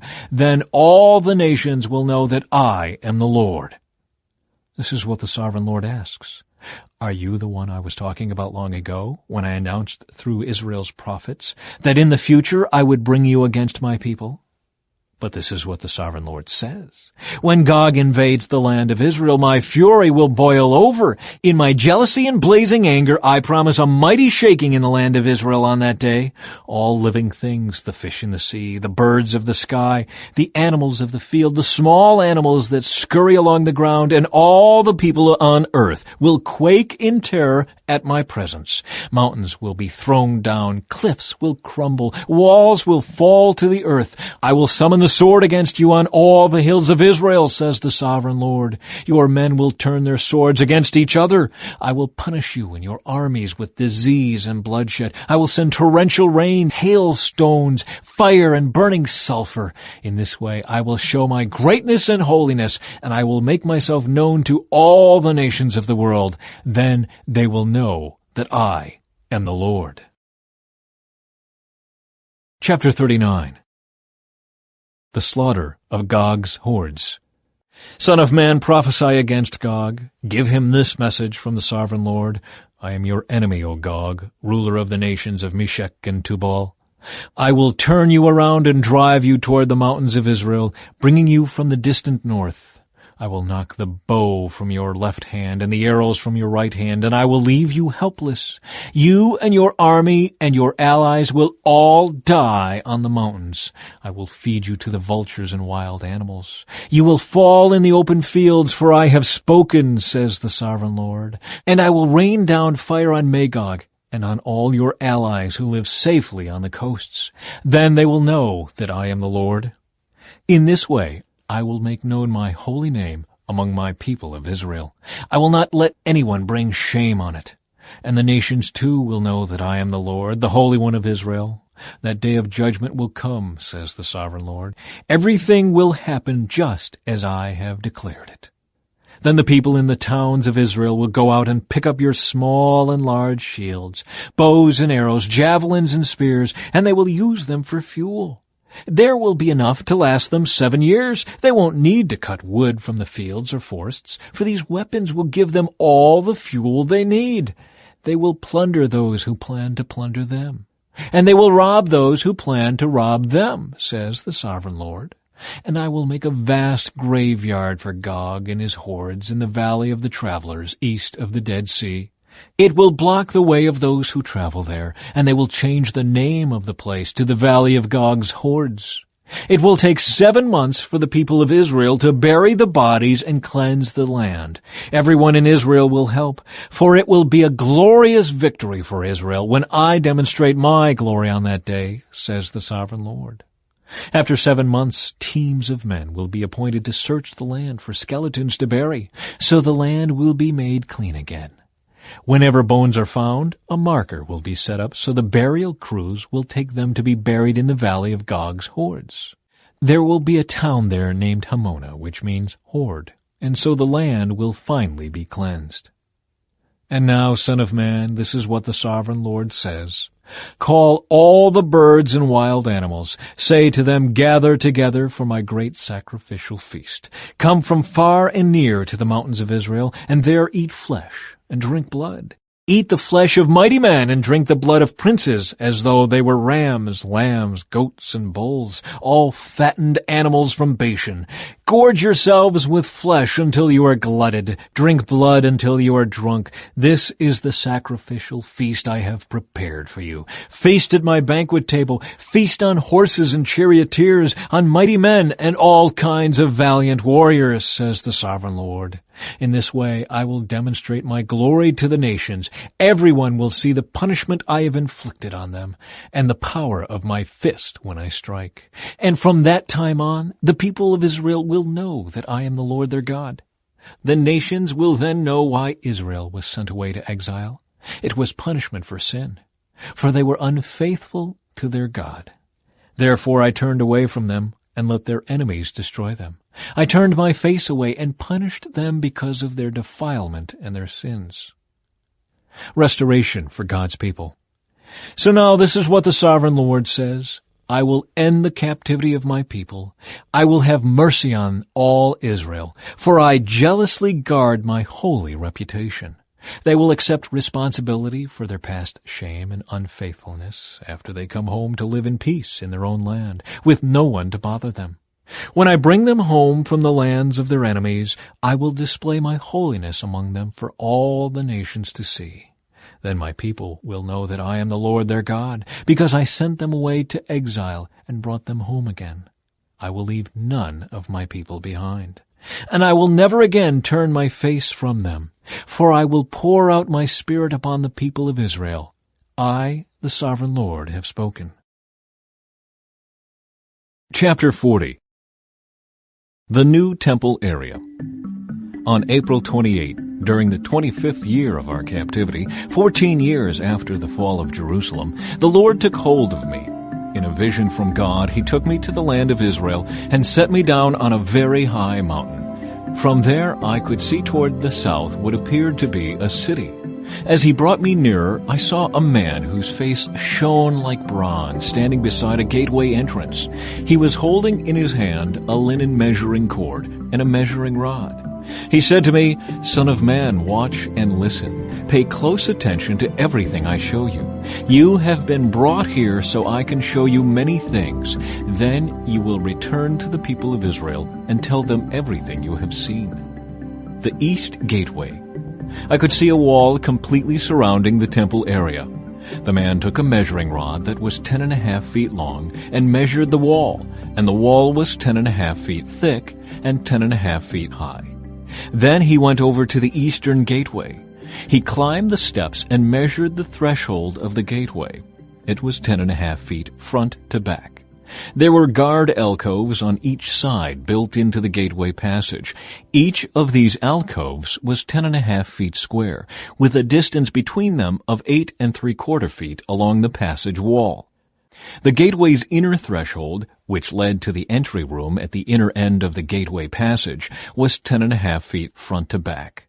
He also measured the entry room of the gateway. It was 14 feet across, with supporting columns 3.5 feet thick. This entry room was at the inner end of the gateway structure, facing toward the temple. There were 3 guard alcoves on each side of the gateway passage. Each had the same measurements, and the dividing walls separating them were also identical. The man measured the gateway entrance, which was 17.5 feet wide at the opening and 22 3/4 feet wide in the gateway passage. In front of each of the guard alcoves was a 21-inch curb. The alcoves themselves were 10.5 feet on each side. Then he measured the entire width of the gateway, measuring the distance between the back walls of facing guard alcoves. This distance was 43 3/4 feet. He measured the dividing walls all along the inside of the gateway up to the entry room of the gateway. This distance was 105 feet. The full length of the gateway passage was 87.5 feet from one end to the other. There were recessed windows that narrowed inward through the walls of the guard alcoves and their dividing walls. There were also windows in the entry room. The surfaces of the dividing walls were decorated with carved palm trees. The outer courtyard. Then the man brought me through the gateway into the outer courtyard of the temple. A stone pavement ran along the walls of the courtyard, and 30 rooms were built against the walls, opening onto the pavement. This pavement flanked the gates and extended out from the walls into the courtyard the same distance as the gateway entrance. This was the lower pavement. Then the man measured across the temple's outer courtyard between the outer and inner gateways. The distance was 175 feet. The north gateway. The man measured the gateway on the north, just like the one on the east. Here, too, there were 3 guard alcoves on each side, with dividing walls and an entry room. All the measurements matched those of the east gateway. The gateway passage was 87.5 feet long and 43 3/4 feet wide between the back walls of facing guard alcoves. The windows, the entry room, and the palm tree decorations were identical to those in the east gateway. There were 7 steps leading up to the gateway entrance, and the entry room was at the inner end of the gateway passage. Here on the north side, just as on the east, there was another gateway leading to the temple's inner courtyard directly opposite this outer gateway. The distance between the 2 gateways was 175 feet. The south gateway. Then the man took me around to the south gateway and measured its various parts, and they were exactly the same as in the others. It had windows along the walls as the others did, and there was an entry room where the gateway passage opened into the outer courtyard. And like the others, the gateway passage was 87.5 feet long and 43 3/4 feet wide between the back walls of facing guard alcoves. This gateway also had a stairway of 7 steps leading up to it and an entry room at the inner end, and palm tree decorations along the dividing walls. And here again, directly opposite the outer gateway, was another gateway that led into the inner courtyard. The distance between the 2 gateways was 175 feet. Gateways to the inner courtyard. Then the man took me to the south gateway leading into the inner courtyard. He measured it, and it had the same measurements as the other gateways. Its guard alcoves, dividing walls, and entry room were the same size as those in the others. It also had windows along its walls and in the entry room. And like the others, the gateway passage was 87.5 feet long and 43.75 feet wide. The entry rooms of the gateways leading into the inner courtyard were 14 feet across and 43.75 feet wide. The entry room to the south gateway faced into the outer courtyard. It had palm tree decorations on its columns, and there were 8 steps leading to its entrance. Then he took me to the east gateway leading to the inner courtyard. He measured it, and it had the same measurements as the other gateways. Its guard alcoves, dividing walls, and entry room were the same size as those of the others. And there were windows along the walls and in the entry room. The gateway passage measured 87.5 feet long and 43.75 feet wide. Its entry room faced into the outer courtyard. It had palm tree decorations on its columns, and there were 8 steps leading to its entrance. Then he took me around to the north gateway leading to the inner courtyard. He measured it, and it had the same measurements as the other gateways. The guard alcoves, dividing walls, and entry room of this gateway had the same measurements as in the others, and the same window arrangements. The gateway passage measured 87.5 feet long and 43.75 feet wide. Its entry room faced into the outer courtyard, and it had palm tree decorations on the columns. There were 8 steps leading to its entrance. Rooms for preparing sacrifices. A door led from the entry room of one of the inner gateways into a side room where the meat for sacrifices was washed. On each side of this entry room were 2 tables where the sacrificial animals were slaughtered for the burnt offerings, sin offerings, and guilt offerings. Outside the entry room, on each side of the stairs going up to the north entrance, were 2 more tables. So there were 8 tables in all, 4 inside and 4 outside, where the sacrifices were cut up and prepared. There were also 4 tables of finished stone for preparation of the burnt offerings, each 31.5 inches square and 21 inches high. On these tables were placed the butchering knives and other implements for slaughtering the sacrificial animals. There were hooks, each 3 inches long, fastened to the foyer walls. The sacrificial meat was laid on the tables. Rooms for the priests. Inside the inner courtyard were 2 rooms, one beside the north gateway facing south, and the other beside the south gateway facing north. And the man said to me, "The room beside the north inner gate is for the priests who supervise the temple maintenance. The room beside the south inner gate is for the priests in charge of the altar, the descendants of Zadok, for they alone of all the Levites may approach the Lord to minister to him." The inner courtyard and temple. Then the man measured the inner courtyard, and it was a square, 175 feet wide and 175 feet across. The altar stood in the courtyard in front of the temple. Then he brought me to the entry room of the temple. He measured the walls on either side of the opening to the entry room, and they were 8.75 feet thick. The entrance itself was 24.5 feet wide, and the walls on each side of the entrance were an additional 5.25 feet long. The entry room was 35 feet wide and 21 feet deep. There were 10 steps leading up to it, with a column on each side. Chapter 41. After that, the man brought me into the sanctuary of the temple. He measured the walls on either side of its doorway, and they were 10.5 feet thick. The doorway was 17.5 feet wide, and the walls on each side of it were 8.75 feet long. The sanctuary itself was 70 feet long and 35 feet wide. Then he went beyond the sanctuary into the inner room. He measured the walls on either side of its entrance, and they were 3.5 feet thick. The entrance was 10.5 feet wide, and the walls on each side of the entrance were 12.25 feet long.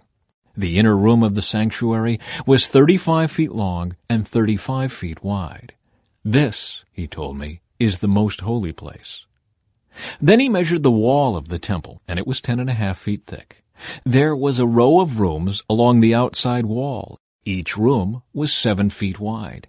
These side rooms were built in 3 levels, one above the other, with 30 rooms on each level. The supports for these side rooms rested on exterior ledges on the temple wall. They did not extend into the wall. Each level was wider than the one below it, corresponding to the narrowing of the temple wall as it rose higher. A stairway led up from the bottom level through the middle level to the top level.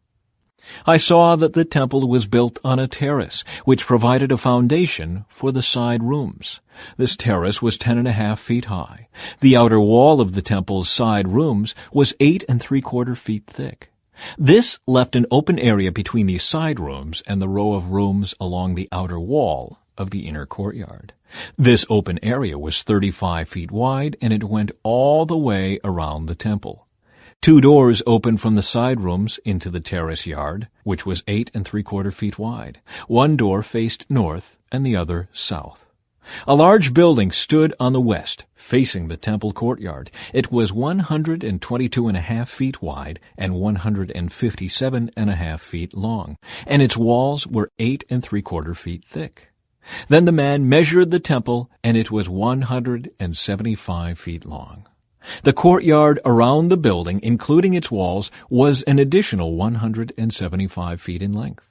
The inner courtyard to the east of the temple was also 175 feet wide. The building to the west, including its 2 walls, was also 175 feet wide. The sanctuary, the inner room, and the entry room of the temple were all paneled with wood, as were the frames of the recessed windows. The inner walls of the temple were paneled with wood above and below the windows. The space above the door leading into the inner room and its walls inside and out were also paneled. All the walls were decorated with carvings of cherubim, each with 2 faces, and there was a carving of a palm tree between each of the cherubim.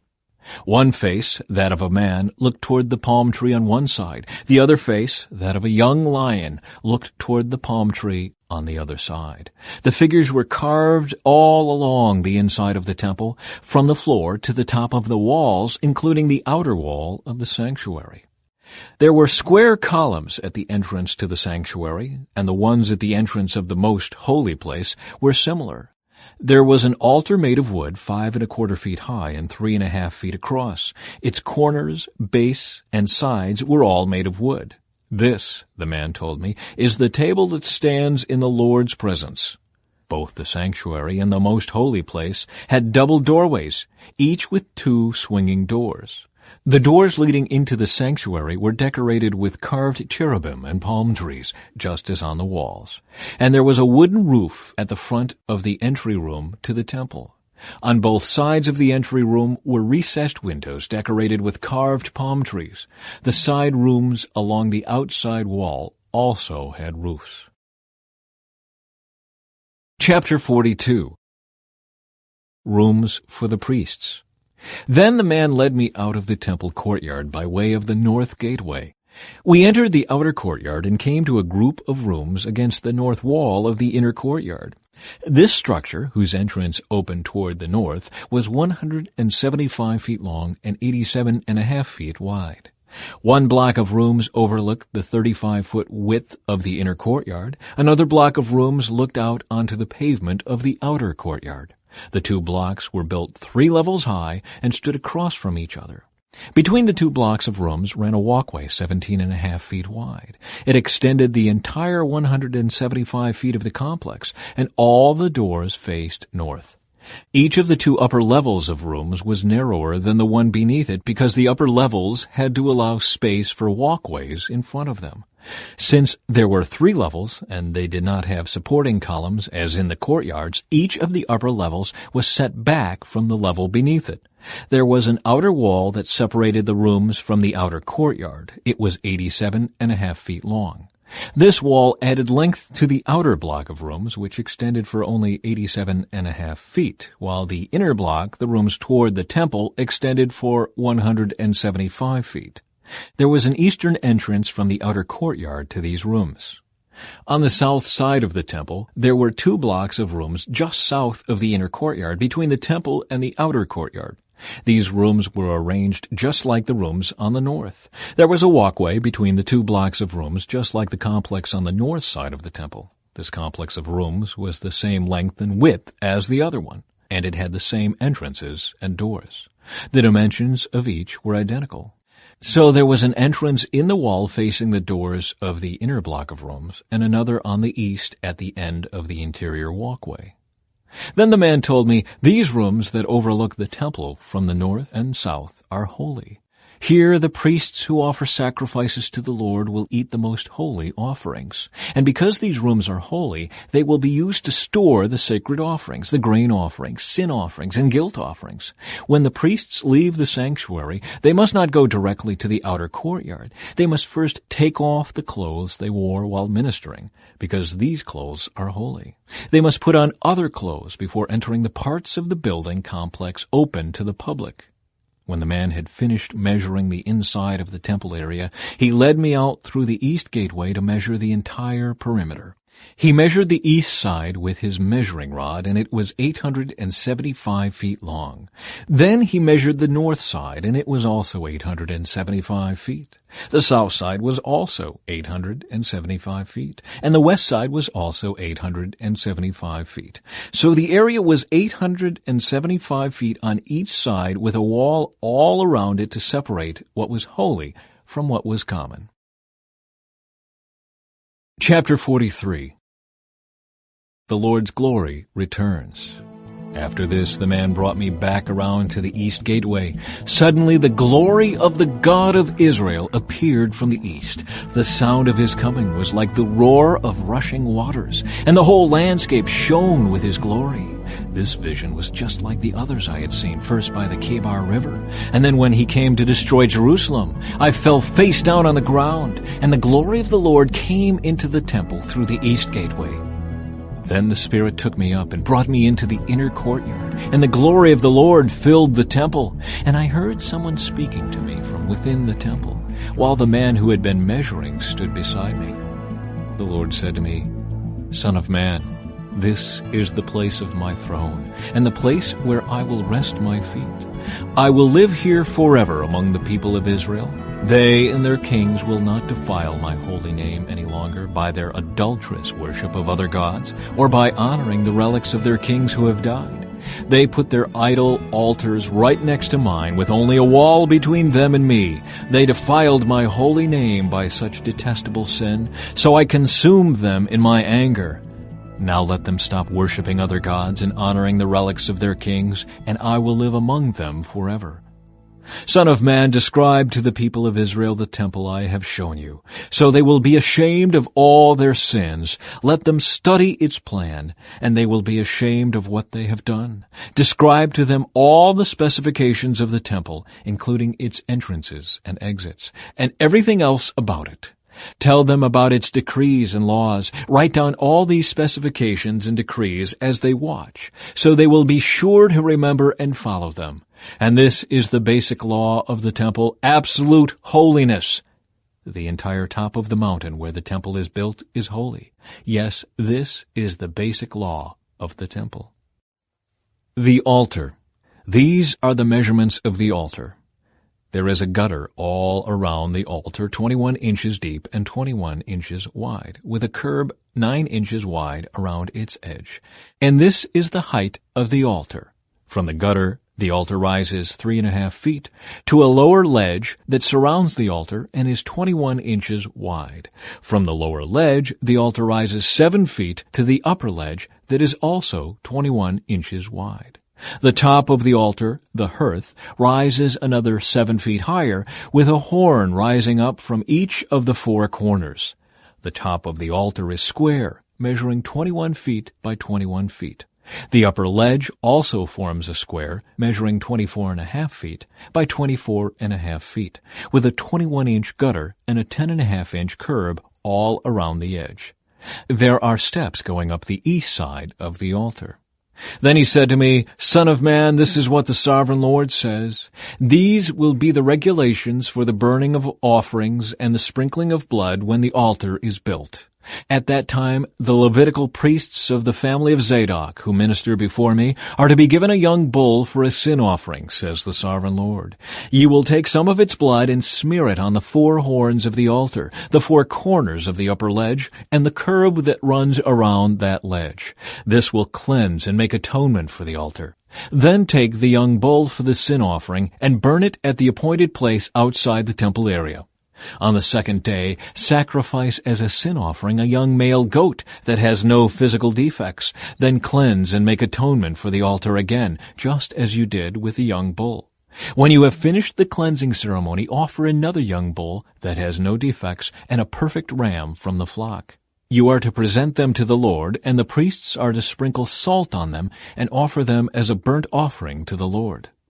Every day for 7 days a male goat, a young bull, and a ram from the flock will be sacrificed as a sin offering. None of these animals may have physical defects of any kind. Do this each day for 7 days to cleanse and make atonement for the altar, thus setting it apart for holy use. On the 8th day and on each day afterward, the priests will sacrifice on the altar the burnt offerings and peace offerings of the people. Then I will accept you. I, the Sovereign Lord, have spoken. Chapter 44. The Prince, Levites, and Priests. Then the man brought me back to the east gateway in the outer wall of the temple area, but it was closed. And the Lord said to me, This gate must remain closed. It will never again be opened. No one will ever open it and pass through, for the Lord, the God of Israel, has entered here. Therefore it must always remain shut. Only the prince himself may sit inside this gateway to feast in the Lord's presence, but he may come and go only through the entry room of the gateway. Then the man brought me through the north gateway to the front of the temple. I looked and saw that the glory of the Lord filled the temple of the Lord, and I fell face down on the ground. And the Lord said to me, Son of man, take careful notice. Use your eyes and ears and listen to everything I tell you about the regulations concerning the Lord's temple. Take careful note of the procedures for using the temple's entrances and exits. And give these rebels, the people of Israel, this message from the Sovereign Lord. O people of Israel, enough of your detestable sins. You have brought uncircumcised foreigners into my sanctuary, people who have no heart for God. In this way you defiled my temple, even as you offered me my food, the fat and blood of sacrifices. In addition to all your other detestable sins, you have broken my covenant. Instead of safeguarding my sacred rituals, you have hired foreigners to take charge of my sanctuary. So this is what the Sovereign Lord says, No foreigners, including those who live among the people of Israel, will enter my sanctuary if they have not been circumcised and have not surrendered themselves to the Lord. And the men of the tribe of Levi who abandoned me when Israel strayed away from me to worship idols must bear the consequences of their unfaithfulness.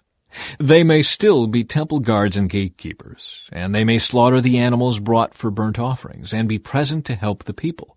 But they encouraged my people to worship idols, causing Israel to fall into deep sin. So I have taken a solemn oath that they must bear the consequences for their sins, says the Sovereign Lord. They may not approach me to minister as priests. They may not touch any of my holy things or the holy offerings, for they must bear the shame of all the detestable sins they have committed. They are to serve as the temple caretakers, taking charge of the maintenance work and performing general duties. However, the Levitical priests of the family of Zadok continued to minister faithfully in the temple when Israel abandoned me for idols. These men will serve as my ministers. They will stand in my presence and offer the fat and blood of the sacrifices, says the Sovereign Lord. They alone will enter my sanctuary and approach my table to serve me. They will fulfill all my requirements. When they enter the gateway to the inner courtyard, they must wear only linen clothing.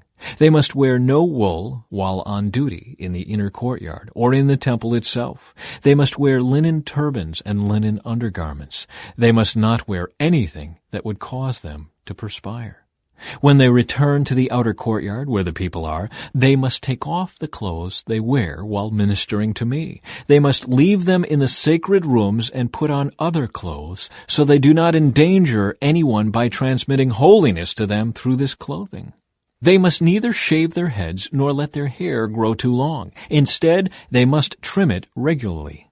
The priests must not drink wine before entering the inner courtyard. They may choose their wives only from among the virgins of Israel or the widows of the priests. They may not marry other widows or divorced women. They will teach my people the difference between what is holy and what is common, what is ceremonially clean and unclean. They will serve as judges to resolve any disagreements among my people. Their decisions must be based on my regulations, and the priests themselves must obey my instructions and decrees at all the sacred festivals, and see to it that the Sabbaths are set apart as holy days. A priest must not defile himself by being in the presence of a dead person, unless it is his father, mother, child, brother, or unmarried sister. In such cases, it is permitted. Even then, he can return to his temple duties only after being ceremonially cleansed and then waiting for 7 days. The first day he returns to work and enters the inner courtyard and sanctuary, he must offer a sin offering for himself, says the Sovereign Lord. The priests will not have any property or possession of land, for I alone am their special possession. Their food will come from the gifts and sacrifices brought to the temple by the people, the grain offerings, the sin offerings, and the guilt offerings. Whatever anyone sets apart for the Lord will belong to the priests.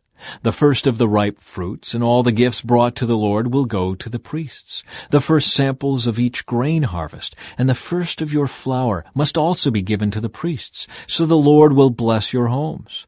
The priests may not eat meat from any bird or animal that dies a natural death or that dies after being attacked by another animal. Chapter 45. Division of the Land. When you divide the land among the tribes of Israel, you must set aside a section for the Lord as his holy portion. This piece of land will be 8 1/3 miles long and 6 2/3 miles wide. The entire area will be holy. A section of this land measuring 875 feet by 875 feet will be set aside for the temple. An additional strip of land 87.5 feet wide is to be left empty all around it. Within the larger sacred area, measure out a portion of land 8 1/3 miles long and 3 1/3 miles wide. Within it, the sanctuary of the most holy place will be located. This area will be holy, set aside for the priests who minister to the Lord in the sanctuary. They will use it for their homes, and my temple will be located within it. The strip of sacred land next to it, also 8 1/3 miles long and 3 1/3 miles wide, will be a living area for the Levites who work at the temple. It will be their possession and a place for their towns. Adjacent to the larger sacred area will be a section of land 8 1/3 miles long and 1 2/3 miles wide. This will be set aside for a city where anyone in Israel can live. 2 special sections of land will be set apart for the prince. One section will share a border with the east side of the sacred lands and city, and the second section will share a border on the west side. Then the far eastern and western borders of the prince's lands will line up with the eastern and western boundaries of the tribal areas. These sections of land will be the prince's allotment. Then my princes will no longer oppress and rob my people. They will assign the rest of the land to the people, giving an allotment to each tribe. Rules for the princes. For this is what the Sovereign Lord says, "Enough, you princes of Israel. Stop your violence and oppression and do what is just and right. Quit robbing and cheating my people out of their land. Stop expelling them from their homes," says the Sovereign Lord. "Use only honest weights and scales and honest measures, both dry and liquid. The homer will be your standard unit for measuring volume. The ephah and the bath will each measure 1/10 of a homer. The standard unit for weight will be the silver shekel. 1 shekel will consist of 20 gerahs, and 60 shekels will be equal to 1 minnah. Special offerings and celebrations. You must give this tax to the prince, 1 bushel of wheat or barley for every 60 you harvest, 1% of your olive oil, and 1 sheep or goat for every 200 in your flocks in Israel. These will be the grain offerings, burnt offerings, and peace offerings that will make atonement for the people who bring them, says the Sovereign Lord. All the people of Israel must join in bringing these offerings to the prince. The prince will be required to provide offerings that are given at the religious festivals, the new moon celebrations, the Sabbath days, and all other similar occasions. He will provide the sin offerings, burnt offerings, grain offerings, liquid offerings, and peace offerings to purify the people of Israel, making them right with the Lord. This is what the Sovereign Lord says: in early spring, on the first day of each new year, sacrifice a young bull with no defects to purify the temple. The priest will take blood from this sin offering and put it on the doorposts of the temple, the four corners of the upper ledge of the altar, and the gateposts at the entrance to the inner courtyard. Do this also on the seventh day of the new year for anyone who has sinned through error or ignorance. In this way, you will purify the temple. On the 14th day of the first month, you must celebrate the Passover. This festival will last for 7 days. The bread you eat during that time must be made without yeast. On the day of Passover, the prince will provide a young bull as a sin offering for himself and the people of Israel. On each of the 7 days of the feast, he will prepare a burnt offering to the Lord, consisting of 7 young bulls and 7 rams without defects. A male goat will also be given each day for a sin offering. The prince will provide a basket of flour as a grain offering and a gallon of olive oil with each young bull and ram. During the 7 days of the Festival of Shelters, which occurs every year in early autumn, the prince will provide these same sacrifices for the sin offering, the burnt offering, and the grain offering, along with the required olive oil. Chapter 46. This is what the Sovereign Lord says: the east gateway of the inner courtyard will be closed during the 6 workdays each week, but it will be open on Sabbath days and the days of new moon celebrations. The prince will enter the entry room of the gateway from the outside. Then he will stand by the gatepost while the priest offers his burnt offering and peace offering. He will bow down in worship inside the gateway passage and then go back out the way he came. The gateway will not be closed until evening. The common people will bow down and worship the Lord in front of this gateway on Sabbath days and the days of new moon celebrations.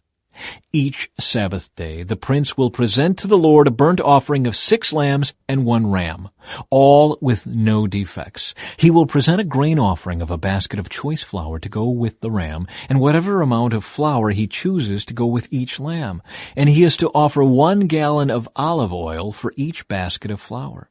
At the new moon celebrations, he will bring 1 young bull, 6 lambs, and 1 ram, all with no defects.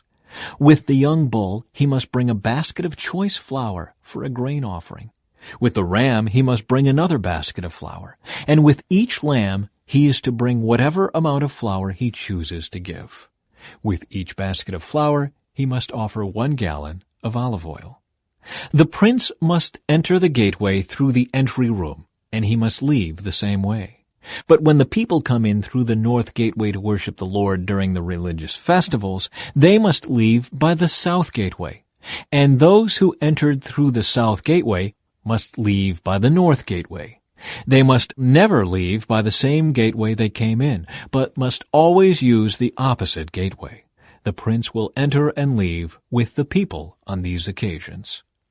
So at the special feasts and sacred festivals, the grain offering will be a basket of choice flour with each young bull, another basket of flour with each ram, and as much flour as the prince chooses to give with each lamb.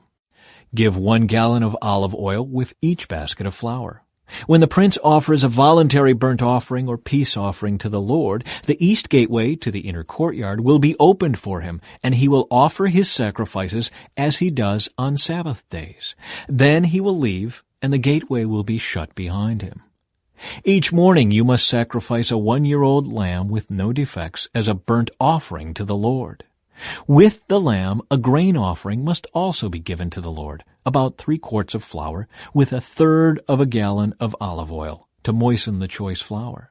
This will be a permanent law for you. The lamb, the grain offering, and the olive oil must be given as a daily sacrifice every morning without fail. This is what the Sovereign Lord says. If the prince gives a gift of land to one of his sons as his inheritance, it will belong to him and his descendants forever. But if the prince gives a gift of land from his inheritance to one of his servants, the servant may keep it only until the year of Jubilee, which comes every 50th year. At that time the land will return to the prince. But when the prince gives gifts to his sons, those gifts will be permanent. And the prince may never take anyone's property by force. If he gives property to his sons, it must be from his own land. For I do not want any of my people unjustly evicted from their property. The temple kitchens. In my vision, the man brought me through the entrance beside the gateway and led me to the sacred rooms assigned to the priests, which faced toward the north. He showed me a place at the extreme west end of these rooms. He explained, "This is where the priests will cook the meat from the guilt offerings and sin offerings and bake the flour from the grain offerings into bread. They will do it here to avoid carrying the sacrifices through the outer courtyard and endangering the people by transmitting holiness to them." Then he brought me back to the outer courtyard and led me to each of its 4 corners. In each corner I saw an enclosure. Each of these enclosures was 70 feet long and 52.5 feet wide, surrounded by walls. Along the inside of these walls was a ledge of stone with fireplaces under the ledge all the way around. The man said to me, "These are the kitchens to be used by the temple assistants to boil the sacrifices offered by the people." Chapter 47. The River of Healing. In my vision, the man brought me back to the entrance of the temple. There I saw a stream flowing east from beneath the door of the temple and passing to the right of the altar on its south side. The man brought me outside the wall through the north gateway and led me around to the eastern entrance. There I could see the water flowing out through the south side of the east gateway.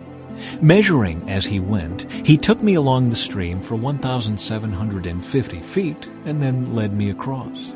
The water was up to my ankles. He measured off another 1,750 feet and led me across again.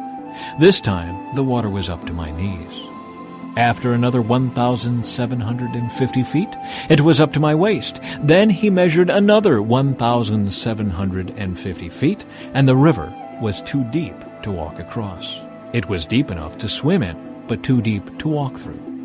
He asked me, "Have you been watching, Son of Man?" Then he led me back along the riverbank.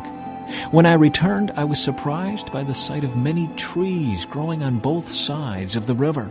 Then he said to me, "This river flows east through the desert into the valley of the Dead Sea.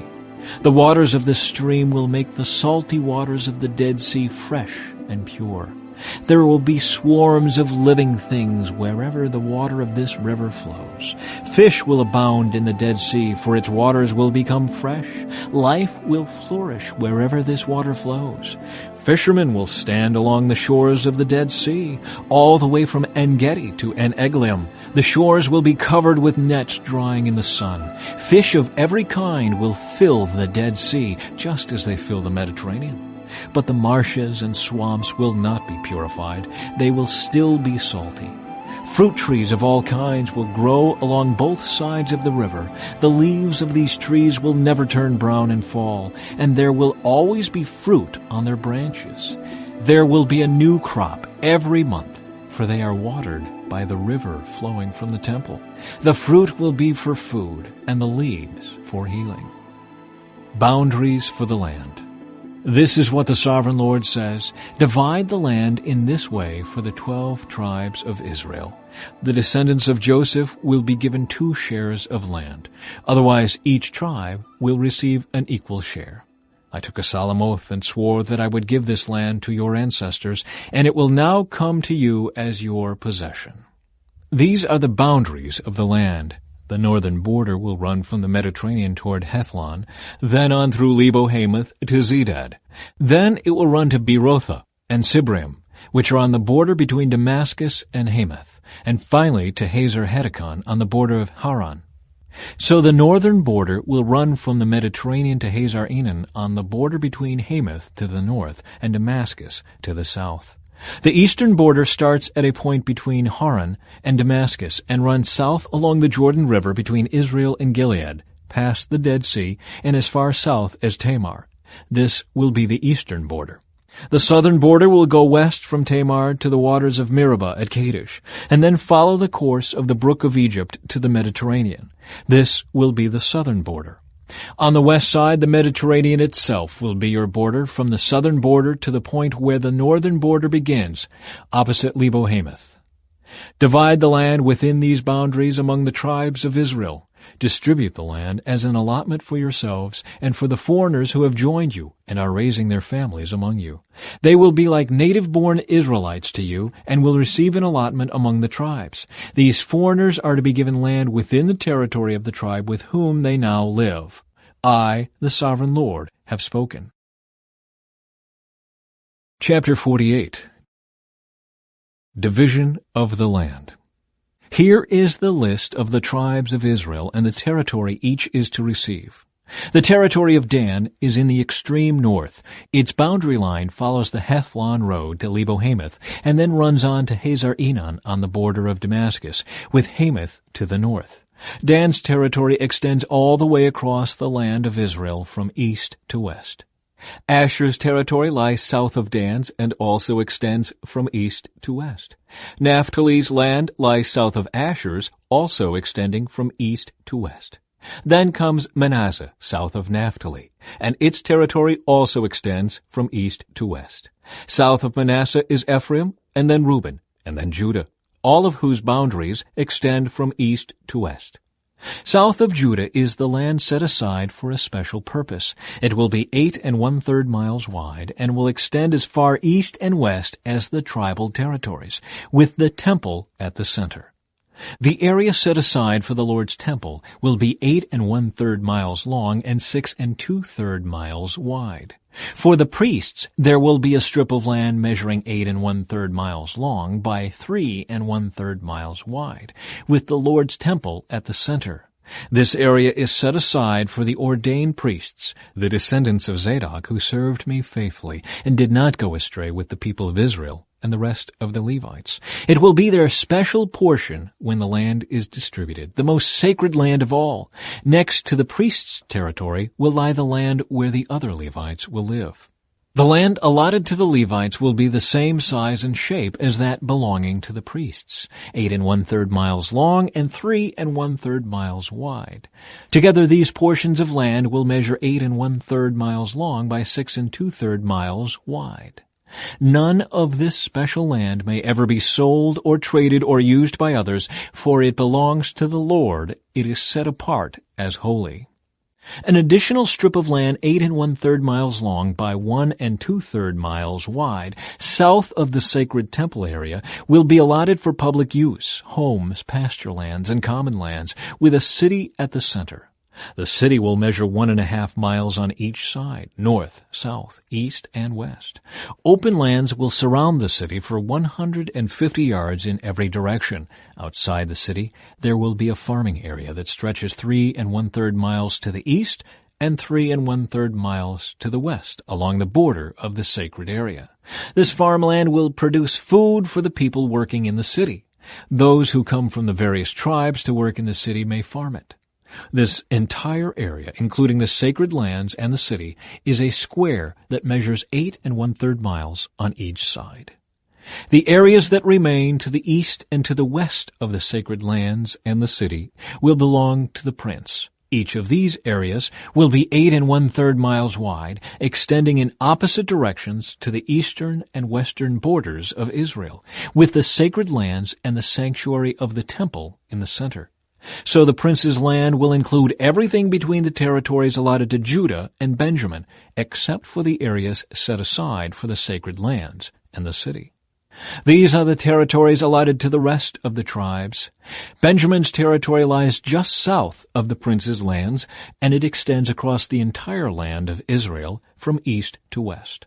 South of Benjamin's territory lies that of Simeon, also extending across the land from east to west. Next is the territory of Issachar with the same eastern and western boundaries. Then comes the territory of Zebulun, which also extends across the land from east to west. The territory of Gad is just south of Zebulun with the same borders to the east and west. The southern border of Gad runs from Tamar to the waters of Meribah at Kadesh, and then follows the brook of Egypt to the Mediterranean. These are the allotments that will be set aside for each tribe's exclusive possession. I, the sovereign Lord, have spoken. The gates of the city. These will be the exits to the city. On the north wall, which is 1.5 miles long, there will be 3 gates, each one named after a tribe of Israel. The first will be named for Reuben, the second for Judah, and the third for Levi. On the east wall, also 1.5 miles long, the gates will be named for Joseph, Benjamin, and Dan. The south wall, also 1.5 miles long, will have gates named for Simeon, Issachar, and Zebulun. And on the west wall, also 1.5 miles long, the gates will be named for Gad, Asher, and Naphtali. The distance around the entire city will be 6 miles, and from that day the name of the city will be, "The Lord is there."